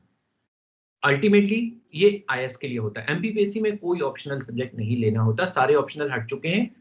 एमपीपीएससी में 4 जीएस के पेपर होंगे, एक हिंदी का और एक जो पेपर होगा वो ऐसे राइटिंग का होगा। तो हम लोगों को ज्यादा सब्जेक्ट्स की ज्यादा प्रॉब्लम नहीं रही है। अब अगर आप स्टेट पीएससी देते हैं, अगर आप यूपीएससी दे रहे हैं, then you have to go for one optional subject. Optional subject हमेशा जब भी आप चुने बहुत समझ कर चुनिएगा, सिलेबस देखकर नहीं देखिए उसको, आप हमेशा सक्सेस रेट देखिए, किस सब्जेक्ट से बच्चे कितने पास होते हैं। साथ में आप ये देखिए क्या उसको पढ़ने पर आपका इंटरेस्ट आता है, एक आध कोई किताब लेकर उसके 2-3 चैप्टर पढ़कर देखिए, उससे आपको सब्जेक्ट चुनना होता है। सबसे इंपॉर्टेंट है, अगर आपका मदर सब्जेक्ट बहुत स्ट्रांग है तो फिर आपको अपना मदर सब्जेक्ट लेना चाहिए। लेकिन अगर आपका मदर सब्जेक्ट स्ट्रांग नहीं है, then you can go for any of the subject. तो हमेशा ये सब्जेक्ट चुनिए जो कि जो आपके इंटरेस्ट में आता हो और जो जनरल स्टडीज में आता हो। तो आप history, geography, economics, political science, कोई भी चीज आप कर सकते हैं। एक चीज ये हुई। दूसरी चीज जो बात आई कि नोट्स कैसे बनाने चाहिए। हमेशा मल्टीपल रीडिंग पर जाइए, बहुत बार सेम सब्जेक्ट को पढ़िए, फिर आपको पुराने पेपर्स देखिए। सबसे इंपॉर्टेंट होता है पुराने पेपर्स देखना। और बेसिकली जब तक आप पुराने पेपर नहीं पढ़ेंगे देखेंगे, तब तक आप कभी नोट्स ढंग से नहीं बना पाते। न्यूज़पेपर से नोट्स नहीं बनाते, न्यूज़पेपर अंडरस्टैंडिंग के लिए होता है। नोट्स लास्ट स्टेजेस में मेन जो कॉम्पिटिटिव बुक्स आती हैं, प्रतियोगिता दर्पण है, सिविल सर्विसेज क्रॉनिकल है, यहाँ पर कंपेंडियम निकलते हैं, वार्षिकी कहते हैं, एनुअल इश्यूज कहते हैं, उसमें साल भर का डेटा आ जाता है। तो न्यूज़पेपर पढ़िए, नोट्स मत बनाइए न्यूज़पेपर के।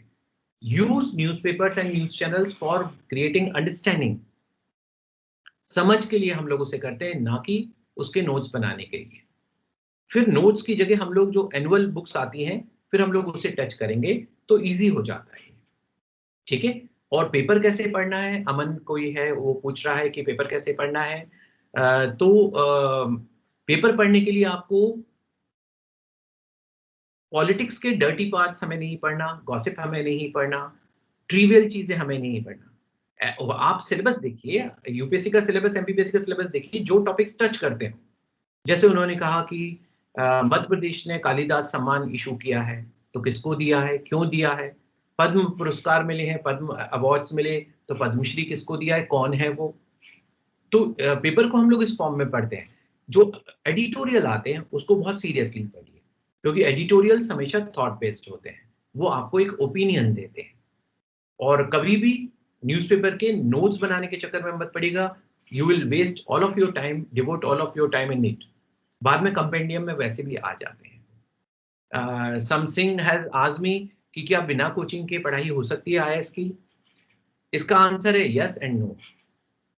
यस इसलिए क्योंकि अगर आप बहुत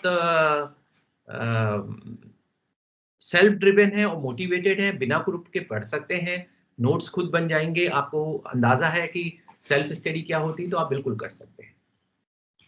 क्लासेस आपको ये बता देती हैं कि आपको कितना पढ़ना है, एक ग्रुप देती हैं, ग्रुप स्टडी कर पाते हैं, तो आपको क्लासेस ज्वाइन करना चाहिए। You should know your competitive group, that is that. किसी ने पूछा, गोविंद बोल रहा है कि इंफॉर्मेशन टेक्नोलॉजी ब्रांच जो है उसकी इंफॉर्मेशन टेक्नोलॉजी सब्जेक्ट नहीं है यहाँ पर। You can go for history. आप कह रहे हो क्या हिस्ट्री ले सकते हैं, आप ले सकते हैं हिस्ट्री गोविंद। और इसके बारे में अपने सीनियर से या कहीं किसी से एक बार काउंसलिंग जरूर करा लीजिएगा, क्योंकि अगर आप हिस्ट्री लेंगे तो क्या आप इंजीनियरिंग बैकग्राउंड के साथ आप हिस्ट्री में उतने कंफर्टेबल हैं, ये भी आपको देखना पड़ेगा।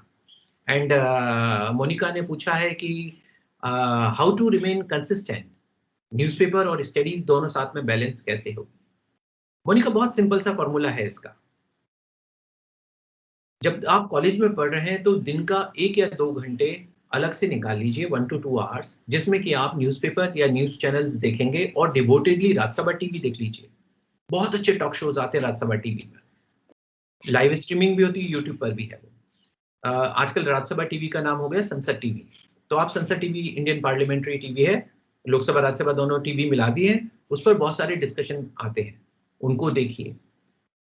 कंसिस्टेंसी तो बहुत जरूरी है। इंजीनियरिंग में आपकी स्लीप साइकिल बिगड़ जाती है, बहुत रात तक आप पढ़ते हैं, ये सब एग्जाम में बहुत अच्छा नहीं रहता। एक टाइम टेबल बनाइए, टारगेट करिए, कंसिस्टेंसी बनाइए। रोज पढ़ना है पेपर तो मतलब रोज पढ़ना है।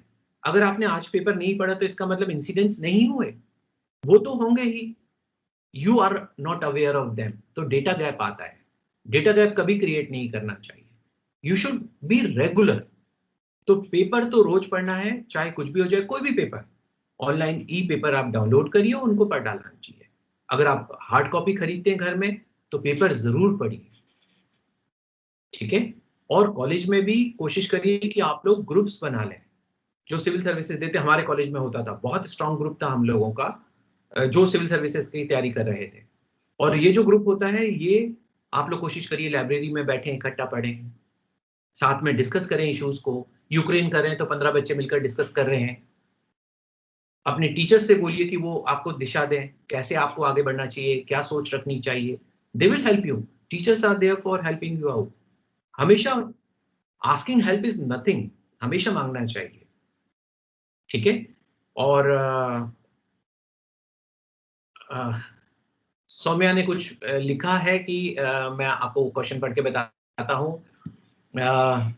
अमीशा कह रही है कि क्या YouTube वीडियोस देखकर तैयारी हो जाती है? नहीं बेटा अमीशा, मैं आपको बहुत क्लियर बताऊं, YouTube वीडियो जिसका होता है उसका एक पर्टिकुलर व्यू पॉइंट होता है, आप एक व्यू पॉइंट देख रहे हैं। आप लोग तो इंजीनियरिंग वाले बच्चे हैं, कम से कम 3 डायमेंशन तो लेंथ विड्थ हाइट हमने देखी, टाइम चौथा आइंस्टीन ने जोड़ा, आजकल 9 डायमेंशंस की बात होती है। तो अलग अलग डायमेंशंस होते हैं, तो वो आदमी उसको कैसे देख रहा है जिसने वीडियो डाला, यूट्यूब से कोई पढ़ के आयस नहीं बनता। You can have a thought from there, you can have a viewpoint from there, but go for newspapers, हमेशा न्यूज़पेपर की तरफ जाना चाहिए।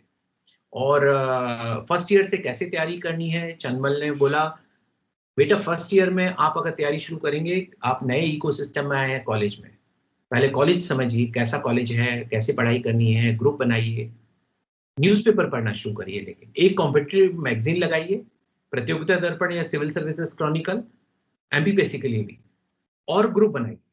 फर्स्ट ईयर में ये जरूरी है, पेपर पढ़िए, एक मैगजीन पढ़िए और ग्रुप बनाइए। सेकेंड ईयर से पढ़ाई शुरू करिए, फिर एनसीईआरटी पढ़ना शुरू करिए, क्योंकि 4 साल बाद आप पेपर देंगे, 4 साल बाद।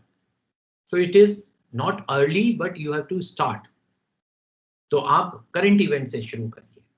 और नैना ने पूछा है एनसीईआरटी के अलावा क्या पढ़ना है इनिशियल स्टेज पर। नैना, आपने एनसीईआरटी स्कूल कॉलेजों में पढ़ी है, और क्योंकि स्कूल में पढ़ी है आपने, तो कॉलेज में जब आप पढ़ेंगे तो अब आप बड़े हो गए हैं। जब हम 12th में थे तो 8th ईजी लगता था। एनसीईआरटी पढ़ लीजिए तो आपके बेसिक्स बन जाते हैं फिर से। हर बार पढ़ना चाहिए एनसीईआरटी। मैं अभी भी कई बार रिवाइज कर लेता हूँ एनसीईआरटी को। एनसीईआरटी पढ़ने में कोई बुराई नहीं है ना। और इंजीनियरिंग सब्जेक्ट में अगर आप, अमन पूछ रहा है टेक्निकल अगर आप ले रहे हो तो अलग बात है, अगर आप टेक्निकल नहीं ले रहे हो तो बहुत सोचकर सब्जेक्ट लेना। बच्चे 1-2 अटेम्प्ट बाद सब्जेक्ट बदलते हैं। हमेशा वो सब्जेक्ट लीजिए कि जो आपके ऑप्शनल में आते हो, हमेशा वो सब्जेक्ट लेना चाहिए। और पंकज, हिंदी मीडियम से कोई अंतर नहीं पड़ता, हिंदी मीडियम बच्चे बहुत टॉप कर रहे हैं। पिछले बार 3rd रैंक आई थी, 2nd रैंक भी आई थी, मत चिंता करिए। Medium is no bar. UPSC में, पीएससी में मीडियम की कोई इशू नहीं आती, बिल्कुल भी नहीं आता, ठीक है। और हर चीज कैसे याद करनी, विदुषी पूछ रही है, मेमोराइज नहीं हो पाता, मल्टीपल रीडिंग से याद करते हैं, चार्ट सिस्टम से याद करते हैं। डायग्राम बना लीजिए विदुषी, चार्ट्स बना लीजिए। मैं हमेशा बच्चों को कहता हूं कि अगर आपको याद करना है और कोई चीज याद नहीं कर पा रहे हैं तो फ्लैश कार्ड यूज करिए। आप लोग करते होंगे मेमोरी फ्लैश कार्ड, जब हम लोग वोकैबुलरी ठीक करते हैं। एक चार्ट बनाइए और स्टडी टेबल पर सामने चिपका दीजिए, सारे कॉन्स्टिट्यूशन के जितने आर्टिकल हैं उनमें से इंपॉर्टेंट आर्टिकल लिखिए और अपनी टेबल के सामने चिपका दीजिए। जैसे ही आप टेबल पर बैठेंगे आपको वो सामने दिखेगा, धीरे धीरे वो पूरी पिक्चर याद हो जाएगी। हमारी डिजिटल मेमोरी अच्छी नहीं है इंसान की, पिक्चर मेमोरी बहुत अच्छी है। कन्वर्ट योर गुड पिक्चर्स, आप उसे पिक्चर्स में कन्वर्ट कर लीजिए, you can easily do it, है ना। और कंप्यूटर साइंस में है अगर आप प्रमोद, तो भी आप कर सकते हैं। सब्जेक्ट कंप्यूटर साइंस इस एग्जाम में नहीं है। मैंने ऑप्शनल के लिए बताया, बहुत सोच कर डिसीजन लेना।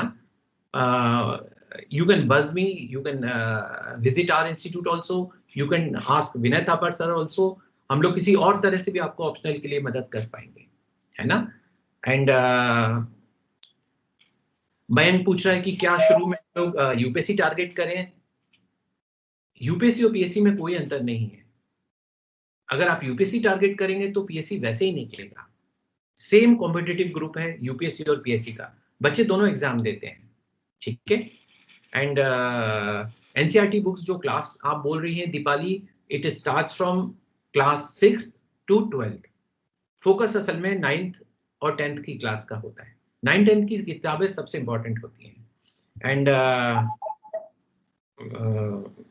आप अगर सही पूछ रहा है कि मेरा हिस्ट्री कंप्लीट हो चुका है, अब मैं ऑप्शनल लूं या जीएस कंटिन्यू करूं, गो फॉर हिस्ट्री के बाद geography, economics, political science, line से चलते चले जाइए, तब आप इसे कर पाएंगे। एंड बी वेरी श्योर, एक बात समझ कर चलिए, थापर सर बच्चे पे नंबर मांग रहे हैं, phone number, will you give it और शुड आई गिव इट? जैसा नहीं, you can, absolutely no issue. हाँ, तो आप अगर बच्चों में नंबर है ना, चैट बॉक्स पे टाइप कर दे रहा हूँ। Whenever you feel like any help, feel free to call me up, कोई इशू नहीं है, हम लोग बिल्कुल बराबर बच्चों को मदद करते हैं। And feel free to visit us, talk to us, no issues. And lockdown के टाइम विशाल बोल रहा है बहुत इजी थी प्रिपरेशन। विशाल, लॉकडाउन के टाइम आप लोगों ने ऑनलाइन तैयारी की है, आपको पता है ये वर्कशॉप असल में कैसी होती है? आज विनय, प्रोफेसर विनय को मैं यही बता रहा था, जब मैं जाता हूँ किसी कॉलेज में वर्कशॉप के लिए, जमीन पे बैठे रहते हैं बच्चे, खिड़कियों से झांक रहे होते हैं। बच्चों को जानना होता है इसके बारे में, और उनको लोग बताने वाले लोग नहीं होते। ऑनलाइन आपको वो फील ही नहीं आएगी, मीट मी समडे पर्सनली। अब आप लोग कॉलेज जा रहे हैं ना, तो आप लोग देख रहे होंगे कि टीचर्स जो आपको स्क्रीन बंद करके पढ़ाते थे, असल में वो कितने इंप्रेसिव हैं आवाज के अलावा भी। You will get your answer once you visit someone personally. इसलिए ऑनलाइन से जो तैयारी हुई है, कॉलेज के साथ बैलेंस बनाइए। लोग जॉब के साथ कर लेते हैं बच्चों, ये तो बहुत ही अलग चीज होती है। यस, पंकज ने बहुत इंपॉर्टेंट क्वेश्चन पूछा, कितने घंटे पढ़ाई करनी है? Pankaj, it is not the number of hours which count, it is the quality of hours which count. 2 घंटे पढ़ाई करिए, बहुत अच्छे से पढ़ाई करिए, 2 काफी थे। रोज पढ़ना है, लेकिन विदुषी ने पीछे पूछा था कंसिस्टेंसी, मैं वही आंसर बता रहा हूँ। रोज पढ़ना है, रोज 2-3 घंटे पढ़िए, बहुत है। और जब टॉप करते हैं हम लोग एग्जाम टाइम, तो सभी 12 घंटे पढ़ रहे होते हैं लास्ट डेज में। शुरू में 2-3 घंटे भी पढ़ लीजिए, बहुत सारे होते हैं, इतना नहीं पढ़ना होता।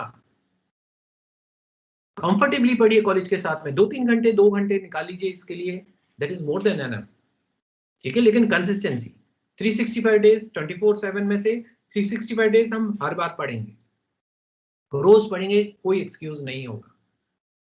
अभी मेरा एक स्टूडेंट सेकेंड वेव में कोविड में बीमार हुआ, वो हॉस्पिटलाइज था, वो किताबें लेकर गया था, और वहाँ जो एसडीएम थी वहाँ की, वो मेरी स्टूडेंट थी, वो मिला वहाँ, उसने बोला अरे तुम एमपीपीएससी की तैयारी कर रहे हो, कहाँ कर रहे हो? उसने कहा अच्छा सर के पास, मैं भी वहीं की हूँ।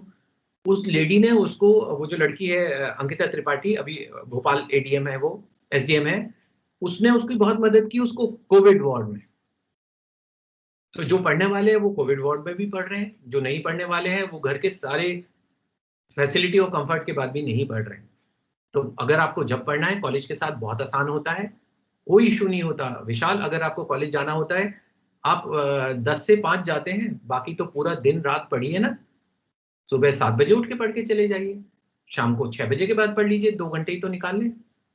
कॉलेज में जब ब्रेक आता है, कोई टीचर नहीं है या फ्री पीरियड है, न्यूज़पेपर पढ़ लीजिए उसी समय लाइब्रेरी में जाके, ठीक है ना।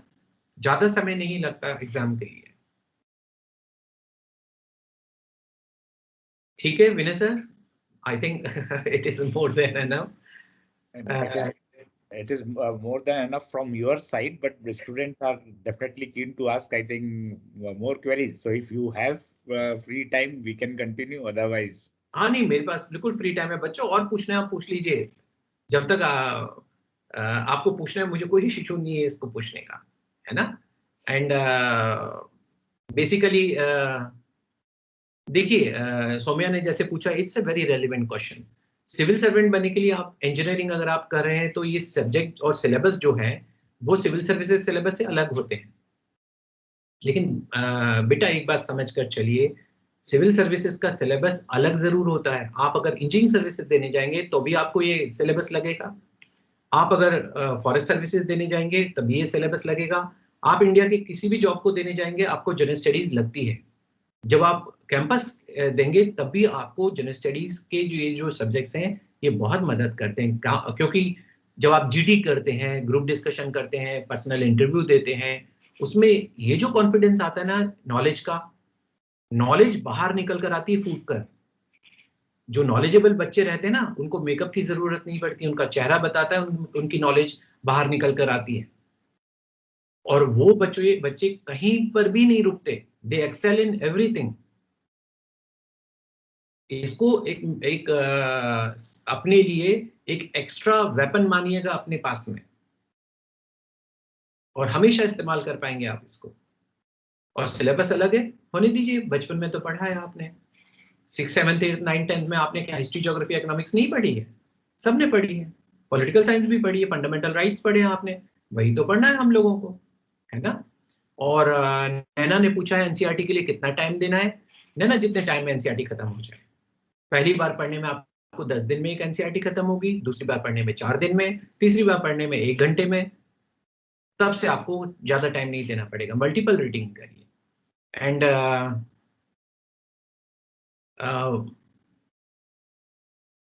देखिए अगर आप विशाल पूछ रहा है ज्योग्राफी और इकोनॉमिक्स के साथ में कनेक्ट करना है, पॉलिटी हिस्ट्री के साथ में आपको कनेक्ट करना है, ये सब जब आपका कैनवस बढ़ेगा बच्चों, जब आपका डेटा बैंक बढ़ेगा तो ऑटोमेटिकली आप ये सब कर पाओगे। एंड विदुषी पूछ रही कि क्या एक सब्जेक्ट खत्म करें दूसरे सब्जेक्ट के साथ में। कई बार बेटा आप बोर हो जाते हैं एक ही सब्जेक्ट पढ़ते पढ़ते, तो जब आप बोर हो जाते हैं तो आप मल्टीपल सब्जेक्ट्स के साथ में चलना चाहिए। The fact of the matter is हमेशा 2 से 3 सब्जेक्ट रोज पढ़ने चाहिए। उसका कारण क्या है, अगर आप 2 सब्जेक्ट रोज पढ़ते हैं, एग्जाम डे में आपको पूरे 10 सब्जेक्ट पढ़ के जाने एक ही दिन में, तो आपकी पहले से आदत होना चाहिए। और अगर आपने आज हिस्ट्री पढ़ा, फिर ज्योग्राफी पढ़ा, इकोनॉमिक्स पढ़ा, पॉलिटिकल साइंस पढ़ा, हिस्ट्री आप भूल जाएंगे। तो जब आप साथ में चलाते हैं सारी चीजें तो अच्छा रहता है। और हर महीने लास्ट के 4 दिन रिवीजन के लिए छोड़ दिया करिए। महीने भर जो पढ़ा लास्ट के 4 डेज में रिवीजन किया, फिर महीने भर पढ़ा, लास्ट के 4 डेज में रिवीजन किया। You need multiple revision. And Pushpendra 9th और 10th की पहले एनसीईआरटी पढ़िए, फिर 11th 12th की तरफ जाइएगा। पहले 9th और 10th की खत्म करिएगा, ठीक है, क्योंकि वो इजी भी है और 11th 12th में सब्जेक्ट वाली है। सब्जेक्ट चुनते हैं ना, आपने मैथ्स, फिजिक्स, केमिस्ट्री लिया होगा, कुछ बच्चों ने पॉलिटिकल साइंस लिया था, कुछ बच्चों ने इकोनॉमिक्स लिया था, एनवायरनमेंट लिया था, उनकी सब्जेक्ट की किताबें 11th 12th की किताबें थोड़ी ऊपर चली जाती है ना। एंड अभी देखिए, अभी शुरू में एवरीथिंग विल बी लाइक क्या करेंगे, यू आर क्लूलेस। शुरू तो करिए, आपको शुरू अभी ही करना पड़ेगा। This is the age and time. और एक बात मैं आपको बता दूं, आपकी जनरेशन बहुत ज्यादा टाइम वेस्ट करती है इंटरनेट पर। बच्चों कोशिश करिए किताबों से पढ़ने की, लैपटॉप पे डाउनलोड कर लीजिए और उसको पढ़ लीजिए। डिजिटल किताब पढ़ने में कोई बुराई नहीं है। Social media is it's a big drain, data भी जाता है, टाइम भी जाता है, कोई मतलब नहीं है उसका। Social media never adds to your knowledge bank also. Half of them झूठी कहानियां निकलती हैं। अभी तो व्हाट्सएप पर चल रहा था, मैं आपको बताता हूं कि Jinnah and Jawaharlal Nehru were brothers, real brothers. अब आप व्हाट्सएप यूनिवर्सिटी से पास हुए हैं तो फिर आप इसी को सोचकर चलेंगे। Go to the history books, वो ज्यादा बेहतर बताती है ना। अब लोग जजमेंटल हो जाते हैं ये सोशल मीडिया से, बिकॉज 10,000 पीपल आर रीअफर्मिंग ये डेटा सही है। नहीं, बिल्कुल गलत। किताबों से वेरीफाई करिए हर चीज को। एंड और किसी को कुछ पूछना है, relevant topic with questions asked. देखिए जैसे आप कह रहे हैं सौम्या की टॉपिक्स कौन से होने चाहिए, कौन से पढ़ने चाहिए। हमेशा जब हम लोग अनसीन पैसेज पढ़ते हैं तो सबसे पहले हम लोगों की आदत होती है, पहले हम क्वेश्चंस पढ़ लेते हैं। फिर हम ऊपर का टेक्स्ट पढ़ते हैं। अगर आपने हिस्ट्री कभी नहीं पढ़ी तो सीधे आप हिस्ट्री पढ़ेंगे तो आप क्वेश्चंस नहीं कर पाएंगे। अनसीन पैसेज के टाइप पहले क्वेश्चंस पढ़ लीजिए जो प्रीवियस ईयर में आए हैं, यूपीएससी पीएससी की वेबसाइट से डाउनलोडेबल हैं, फिर पढ़ाई शुरू करिए। तब आपको पता चलेगा अच्छा हाँ ये पढ़ रही हूँ, ये तो क्वेश्चन आया हुआ है, then you will tick it out, ये वाला हिस्सा मेरे काम आएगा। धीरे धीरे आपकी आदत आ जाएगी कैसे क्वेश्चन बनते हैं, और मटेरियल पढ़ रही हूँ तो कैसे उसके आंसर्स कहाँ से निकल कर आते हैं। This the way you should proceed. And Pankaj, motivation की बात आई कि मोटिवेट कैसे रहिए, इसीलिए बच्चों हम लोग कहते हैं ग्रुप बनाइए। You should have not a big group, you should have a group जिनके बीच में आप शेयर कर सकें। एंड जब आप ये कहते हैं कि ग्रुप है ना टाइम वेस्ट होता है, ग्रुप कभी टाइम वेस्ट नहीं होता। एंड मयंक पूछ रहा है कि अधिकतर बच्चे गेट की तैयारी कर रहे हैं और प्लेसमेंट की तैयारी कर रहे हैं, जबकि हम इसकी तैयारी करेंगे। आप उसके साथ भी इसको कर सकते हैं। मैं आईएएस की तैयारी कर रहा था, साथ में मैंने गेट क्वालिफाई किया था, फाइनल ईयर में मैंने क्वालिफाई किया, मैं एमटेक भी कर रहा था। And but my priority was this exam. मैं आपको बताता हूँ, मैंने टॉफिल भी पास किया था, 111 नंबर थे मेरे 120 में से। मैंने ये भी किया था, जीआरई भी दिया था। सारे ऑप्शन खोल कर रखिए ना, ऑप्शंस खोलने में कोई बुराई नहीं है। Keep all of your options open. और फिर आप जॉब में चले जाएंगे प्लेसमेंट के बाद, तो भी आके एग्जाम दे लीजिएगा। ढेर सारे बच्चे आईएम करके और 10-10 साल नौकरी करके छोड़कर फिर एग्जाम देते हैं। This is the mother of all jobs in India. बस इतना भी काफी रहेगा, है ना। Answer writing Sonam second stage होती है, फर्स्ट स्टेज है इंफॉर्मेशन। तो पहले पढ़िए, खूब सारा डेटा इकट्ठा करिए। Second comes ability to use that information. अभी आप इंफॉर्मेशन आपके पास नहीं है, आप एबिलिटी टू यूज इंफॉर्मेशन कैसे लाएंगे? तो पहले डेटा इकट्ठा करिए, फिर उससे प्रोड्यूस करने का तरीका सोचिए कि इसे मैं क्वेश्चन पेपर में कैसे कर सकती हूँ। तब आप आंसर राइटिंग सीखेंगे। पहले फर्स्ट स्टेज है जब खूब तेज पढ़ाई करनी पड़ती है। सेकंड स्टेज है जब आपको उस पढ़ाई के साथ में पेपर सॉल्व करना सीखना होता है। That is the second stage. And और किसी को कुछ पूछना है बच्चों? आई थिंक खत्म हो गए क्वेश्चंस। राहुल सर, टेक्निक कुछ बताइए कि एक तो रिवीजन कैसे प्रॉपरली करना चाहिए और कैसे अपनी मेमोरी लेवल बढ़ाना चाहिए, क्योंकि यूपीएससी एग्जाम जो हम लोगों को समझ आता है एज एन कि उसमें बहुत सारी चीजें याद करनी पड़ती है, रिटेन करके रखना पड़ता है। हाँ बिल्कुल जी। तो उसमें उसके लिए कुछ आपके टिप्स? हाँ देखिए, दो चीजें हैं। एक तो रिवीजन, स्मार्ट रिवीजन की जरूरत पड़ती है। स्मार्ट जनरेशन है, स्मार्टफोन चलाती है, स्मार्ट सिटी में रहती है, स्मार्ट बसों में घूमती है, स्मार्ट रिवीजन की जरूरत है। रिवीजन कभी पूरी बुक का नहीं हो सकता, रिवीजन छोटे नोट्स का ही हो सकता है। गलती बच्चे क्या करते हैं, एग्जाम के पहले पूरी किताब रिवाइज करने बैठ जाते हैं। किताब खरीदिए, फर्स्ट रीडिंग में उसे अंडरलाइन कर लीजिए, सेकंड रीडिंग में उसके मेन पॉइंट्स छाट लीजिए, थर्ड रीडिंग जब आप करेंगे तो मेन पॉइंट्स को एक रजिस्टर में लिख लीजिए। फोर्थ रीडिंग के बाद वो रजिस्टर बेकार हो, वो बुक बेकार हो गई, अब हम रजिस्टर से पढ़ाई करेंगे। फोर्थ रीडिंग में हम लोग रजिस्टर को छाटना शुरू करेंगे। लास्ट में एक छोटी बुकलेट बचेगी 4 पेज की, पूरा जो आपको नहीं आता, जैसे पहली बार आप जब पढ़ेंगे तो आप लिखेंगे कि आप नोट्स में लिखेंगे हुमायूं का सन था अकबर। जब आप चौथी बार पढ़ेंगे तो आपको ये नोट्स बनाने की जरूरत नहीं कि हुमायूं का सन था अकबर या 13 साल में वो एम्परर बना था, ये तो ऑब्वियसली याद है आपको। तो ये आपका नोट्स छोटे होते जाते हैं। लास्ट के लिए बहुत छोटे नोट्स करके कर ले, स्मार्ट नोट्स कहते हैं उसको, पावर नोट्स। उसको रिवाइज करना बहुत आसान होता है। You can never go for whole revision of your whole course. You can go for revising short notes. तो छोटे नोट्स बनाने होते हैं, 5-5, 10-10 पेज के फाइनल नोट्स बनते हैं जिनको हम लोग रिवाइज करके जाते हैं। You cannot revise the whole book. कोई नहीं कर सकता, ठीक है। और सेकंड चीज आई मेमोरी।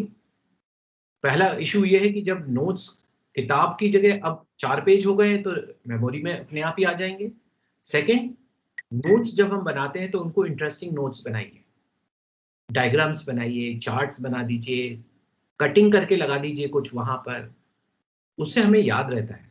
मुझे एनसीईआरटी का एक एक पेज याद है, मल्टीपल बार पढ़ा है, और इसलिए भी याद है, मुझे सिर्फ याद करना पड़ता है जहांगीर की फोटो बनी थी, बगल में नूरजहां की बनी थी, अकबर की फोटो बनी थी, उसके बगल में ये लिखा हुआ था। ये पिक्चर मेमोरी है। एटलस याद नहीं हो सकता। 20 बार स्कैन करिए एटलस को, पूरा एटलस याद हो जाता है, क्योंकि हमारी पिक्चर मेमोरी बहुत अच्छी है। बचपन का दोस्त मिलता है, हमें नाम याद नहीं होता, लेकिन चेहरा याद होता है हमें, क्योंकि हमारी पिक्चर मेमोरी बहुत अच्छी। ब्रेन स्कैन को बहुत आसानी से रीअफर्म करता है। तो अपने नोट्स को डिजिटल से, डेटा से पिक्चर में कन्वर्ट करिए, इस जिसे हम कहते हैं चार्ट्स बना लीजिए, और 50 बार देख लीजिए उन चार्ट्स को, अपने आप याद हो जाते हैं। स्मार्टली नोट्स बनाइएगा और स्मार्टली रिवाइज करिए, बहुत इजी होता है पूरा कोर्स करना। और कुछ बच्चों, मयंक स्टैंडर्ड बुक लिस्ट वही है, एनसीईआरटी पढ़ी है, बाकी ग्रेजुएशन की किताबें होती हैं, सब जगह है वो। It's very very open data. और बच्चों किसी को कुछ पूछना है? एनीथिंग? हाँ बिल्कुल सही। और आप मैप्स बना सकते हैं, कलर कर सकते हैं, आप कई तरह से उसको सजा सकते हैं अपने नोट्स को। इंपॉर्टेंट चीजें आप ग्रीन लगा दीजिए, रेड लगा दीजिए, ब्लू कर दीजिए।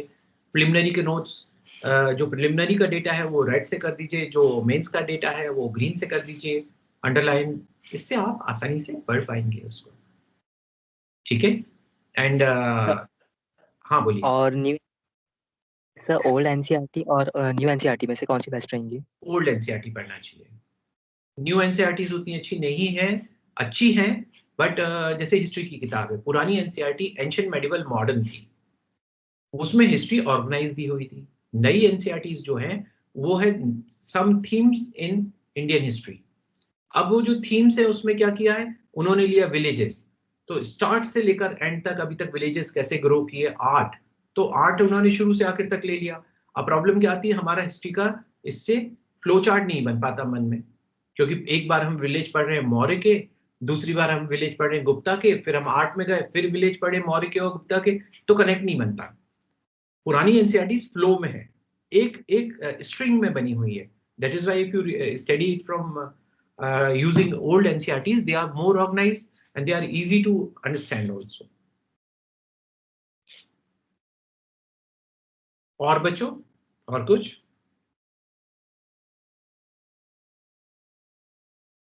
आई थिंक अब क्वेश्चंस खत्म हुए है ना? और कुछ पूछना है किसी को? Yes sir. हाँ बोलिए। Sir, I want to ask that can we go for online coaching for this exam or only offline is best? Because as we are in Bhopal, so may not be able to access Delhi coaching. देखिए मैं आपको बताऊं, देखिए clearly एक बात समझिए, मैं 2 साल से ऑनलाइन क्लासेस हमारी चल रही है। लास्ट टाइम हम लोगों ने जब ऑनलाइन क्लास शुरू की, that was 16th of March 2020. Still we are running online classes. बहुत सारे बच्चे हमारे वापस रिवाइव किए हैं ऑफलाइन क्लासेस में। आप एक बार ऑनलाइन क्लास कर लीजिए और एक बार ऑफलाइन क्लास कर लीजिए, आप कभी ऑनलाइन क्लास नहीं करेंगे। ऑनलाइन में मैं आप कौन बोल रहे हैं मैं ये देख ही नहीं पाया, नाम तो छोड़ दीजिए। जब टीचर से आपका कनेक्ट आता है, जैसे आप लोग वापस कॉलेज आए हैं अब ऑफलाइन, टीचर से आपका कनेक्ट आता है, एक ये जो कनेक्ट है ना, फिजिकल प्रॉक्सिमिटी जो होती है, ये बहुत इंपॉर्टेंट होती है। मैं जब क्लास में कुछ बताता हूं तो बच्चों के चेहरे पर क्वेश्चन मार्क आता है, and I know this kid has some question. कभी मुझे पढ़ाते पढ़ाते दिखता है इन बच्चों के चेहरे पर कंफ्यूजन है, ये बच्चे समझ नहीं पाए, मैं फिर से समझा देता हूँ। ऑनलाइन में इट इज अ मोनोलॉग, एक तरफ से जा रहा है, दूसरी तरफ से कुछ होता ही नहीं। हमारा इंटरेस्ट जाता है ऑनलाइन में बहुत तेजी से, और 90% क्लासेस जो है ऑनलाइन क्लासेस रिकॉर्डेड लेक्चर चलाती है। इस एग्जाम की तैयारी रिकॉर्डेड से नहीं होती, ये जेईई नहीं है बच्चों। यहाँ पर हर रोज डेटा चेंज हो जाता है। पता चला आपने कोई एक्ट पढ़ा, कल के दिन उसका अमेंडमेंट हो गया, नया बजट आ गया, पुरानी पॉलिसीज प्रोग्राम्स चेंज हो गए, सिलेबस चेंज हो जाता है।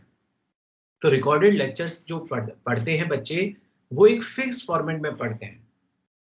मेरे पास इस समय बहुत सारे बच्चे हैं जो लोग बाहर कहीं कहीं कोचिंग करके आके फिर ऑनलाइन क्लासेस करके अब वो ऑफलाइन क्लासेस कर रहे हैं. Now they are learning how to write questions and answers. Notes कैसे बनाने हैं, आंसर राइटिंग कैसे करनी है, उन्हें सीखना होता है. ठीक है ना. ऑनलाइन मजबूरी थी. हाँ, ऑनलाइन मजबूरी थी. आपकी जनरेशन को बहुत नुकसान हुआ है बच्चों ऑनलाइन क्लासेस से. फिजिकल क्लासेस और एजुकेशन का जो सिस्टम है, गुरु शिष्य जो परंपरा होती है, वो उसका रीजन रहा है कभी, है ना. नहीं तो दूरदर्शन पे क्लासेस चलती है, पर लोग दूरदर्शन की क्लासेस बच्चे क्यों नहीं कर लेते? वो इसीलिए नहीं कर पाते. उससे समझ नहीं आती. टीचर और स्टूडेंट का जो एक रिलेशनशिप डेवलप होती है क्लासरूम में, वो सबसे इंपॉर्टेंट होती है. अब मैंने इतने सारे बच्चों को आज डील किया, 80 बच्चे थे, आप लोग 80-85 बच्चे, किसी को मैं नाम से नहीं जानता. आप लोग मुझे जान रहे हैं, मेरी शक्ल देख रहे हैं, मैं किसी को नहीं देख पाया. I am really unaware of who these people were and वो कैसे दिखते थे, ये इंपॉर्टेंट नहीं है. उनको समझ में भी आया या नहीं आया. जब मैंने आंसर दिया तो क्या मयंक को समझ में आया, सोनम को समझ में आया, जिन लोगों ने क्वेश्चन पूछे क्या उसका were they satisfied? How can I guess they were satisfied? Physical game बिल्कुल अलग है. ठीक है ना. और किसी को कुछ पूछना है बच्चों? एनीथिंग? Good afternoon sir. हाँ, गुड आफ्टरनून. सर मैं ये पूछना चाहती हूँ कि जैसे पॉलिटी से स्टार्ट किया, देन उसका मल्टीपल रिविजन्स किए एंड लाइक 2 महीने तक पॉलिटी ही पढ़ा अच्छे से. ठीक है. बच्चा देन जब दूसरे सब्जेक्ट पर जाएंगे तो पॉलिटी तो उस टाइम हम नहीं पढ़ रहे होंगे, तो वो फिर चीज पूरी ब्लैंक हो जाएगी. बिल्कुल ठीक है. तो उस चीज के साथ कैसे हैंडल करना है? उसका ये किया जाता है बेटा, आप जैसे आपने 1 महीने पॉलिटी पढ़ी, फिर जब आप हिस्ट्री चालू करेंगे तो जो हिस्ट्री का मंथ होगा उसके लास्ट 5 डेज पॉलिटी के लिए छोड़ दीजिए. फिर जिस दिन जब आप 3rd मंथ में पॉलिटिकल साइंस के बाद जब आप ज्योग्राफी पढ़ेंगे तो उसके लास्ट 5 डेज में आप हिस्ट्री और पॉलिटी दोनों रिवाइज करेंगे. रिवीजन हमेशा पीछे वाले सब्जेक्ट के साथ ही आगे वाले सब्जेक्ट का करना चाहिए. मंथली रिवीजन करिए, नहीं तो आप पुराना वाला पूरा भूल जाएंगे. इसीलिए बार बार मल्टीपल स्टडी और मल्टीपल रिवीजन की जरूरत पड़ती है. जितनी बार आप उससे रिव्यू करेंगे और रिवाइज करेंगे, उतना अच्छा दिमाग में लेयर्ड डेटा सेट हो जाता है. ठीक है. Okay, thank you sir. Thank you. Professor, I think it's done. Thank you, Rahul sir. It was very interactive session. So, Mira, I would request you to formally. Excuse me, sir. Myself, Siddhant Thakur, sir. I would like to have one question with you, sir. Can you suggest any starting strategy to the students who can't afford the coachings and all? इसका मैं एक ही जवाब दूंगा. अर्जुन सबसे अच्छा fighter था, धनुष चलाता था, तो एकलव्य भी कम नहीं रहा. या अगर हम लोग देखें, कर्ण भी कहीं से कमजोर नहीं रहा. अगर आपका मन है बेटा, तो दुनिया में कोई चीज आपको रोक नहीं सकती. मेहनत की जरूरत पड़ेगी, हम लोग डबल मेहनत कर लेंगे. अगर हम नहीं कर पाते हैं, हमारे पास उतना मौका नहीं है, ट्राई टू टेक हेल्प. हो सकता है हम लोग आपकी मदद करें. कभी आप मेरे पास आएंगे तो मैं बिल्कुल मदद करूंगा. I don't consider myself a teacher, I consider myself as a senior aspirant. मैंने भी एग्जाम दिए हैं, IAS इंटरव्यूज लगाए हैं, और मैं उसी रूप में बच्चों को देखता हूँ. मुझे भी बहुत प्रॉब्लम्स थी, बहुत सारे गाइडेंस नहीं मिलते थे, बहुत सारी इश्यूज होते थे, बुक्स नहीं होती थी, भोपाल में पेपर नहीं मिलता था. हम लोग लड़कर आगे तक गए. परिस्थितियों से तो लड़ना पड़ता है. You can not change your condition, you can change your direction and perspective. Take a positive direction and take a positive perspective. हर चीज अच्छी हो जाती है. ये तो इक्वेशन है, सब सेट राइट हो जाता है लाइफ में, सब कुछ बाद में. ठीक है. Yes, sir. Sir, can you suggest any starting strategy to those students? देखिए, सबसे पहले एनसीईआरटी से पढ़िए. एनसीईआरटी जिस दिन खत्म हो जाएगी, उसके बाद आप यूजी की किताबें पढ़िए, अंडर ग्रेजुएशन की. जब वो खत्म हो जाएंगी तो पोस्ट ग्रेजुएशन की किताबें पढ़िए। ये सारे सब्जेक्ट्स के लिए वैलिड है। और एक कॉम्पिटिटिव मैगजीन कल से ही पढ़ना शुरू करिए। प्रतियोगिता दर्पण हिंदी मीडियम के लिए बहुत अच्छी है, civil services chronicle English medium के लिए बहुत अच्छी है। ये कॉम्पिटिटिव मैगजीन से 25-30 साल से निकल रही है। प्रतियोगिता दर्पण और भी पुराने समय से निकल रही है। They are devoted for these exams, they have huge data and huge compilation of facts also. वो आपका लड़ाई को आधा कर देती है। आपको इधर उधर नहीं भटकना पड़ेगा, नोट्स कम बनाने पड़ेंगे अगर आप इन किताबों को साथ में सप्लीमेंट करते हैं। Very heartful thank you sir. Okay, thank you. Yes. So Ira.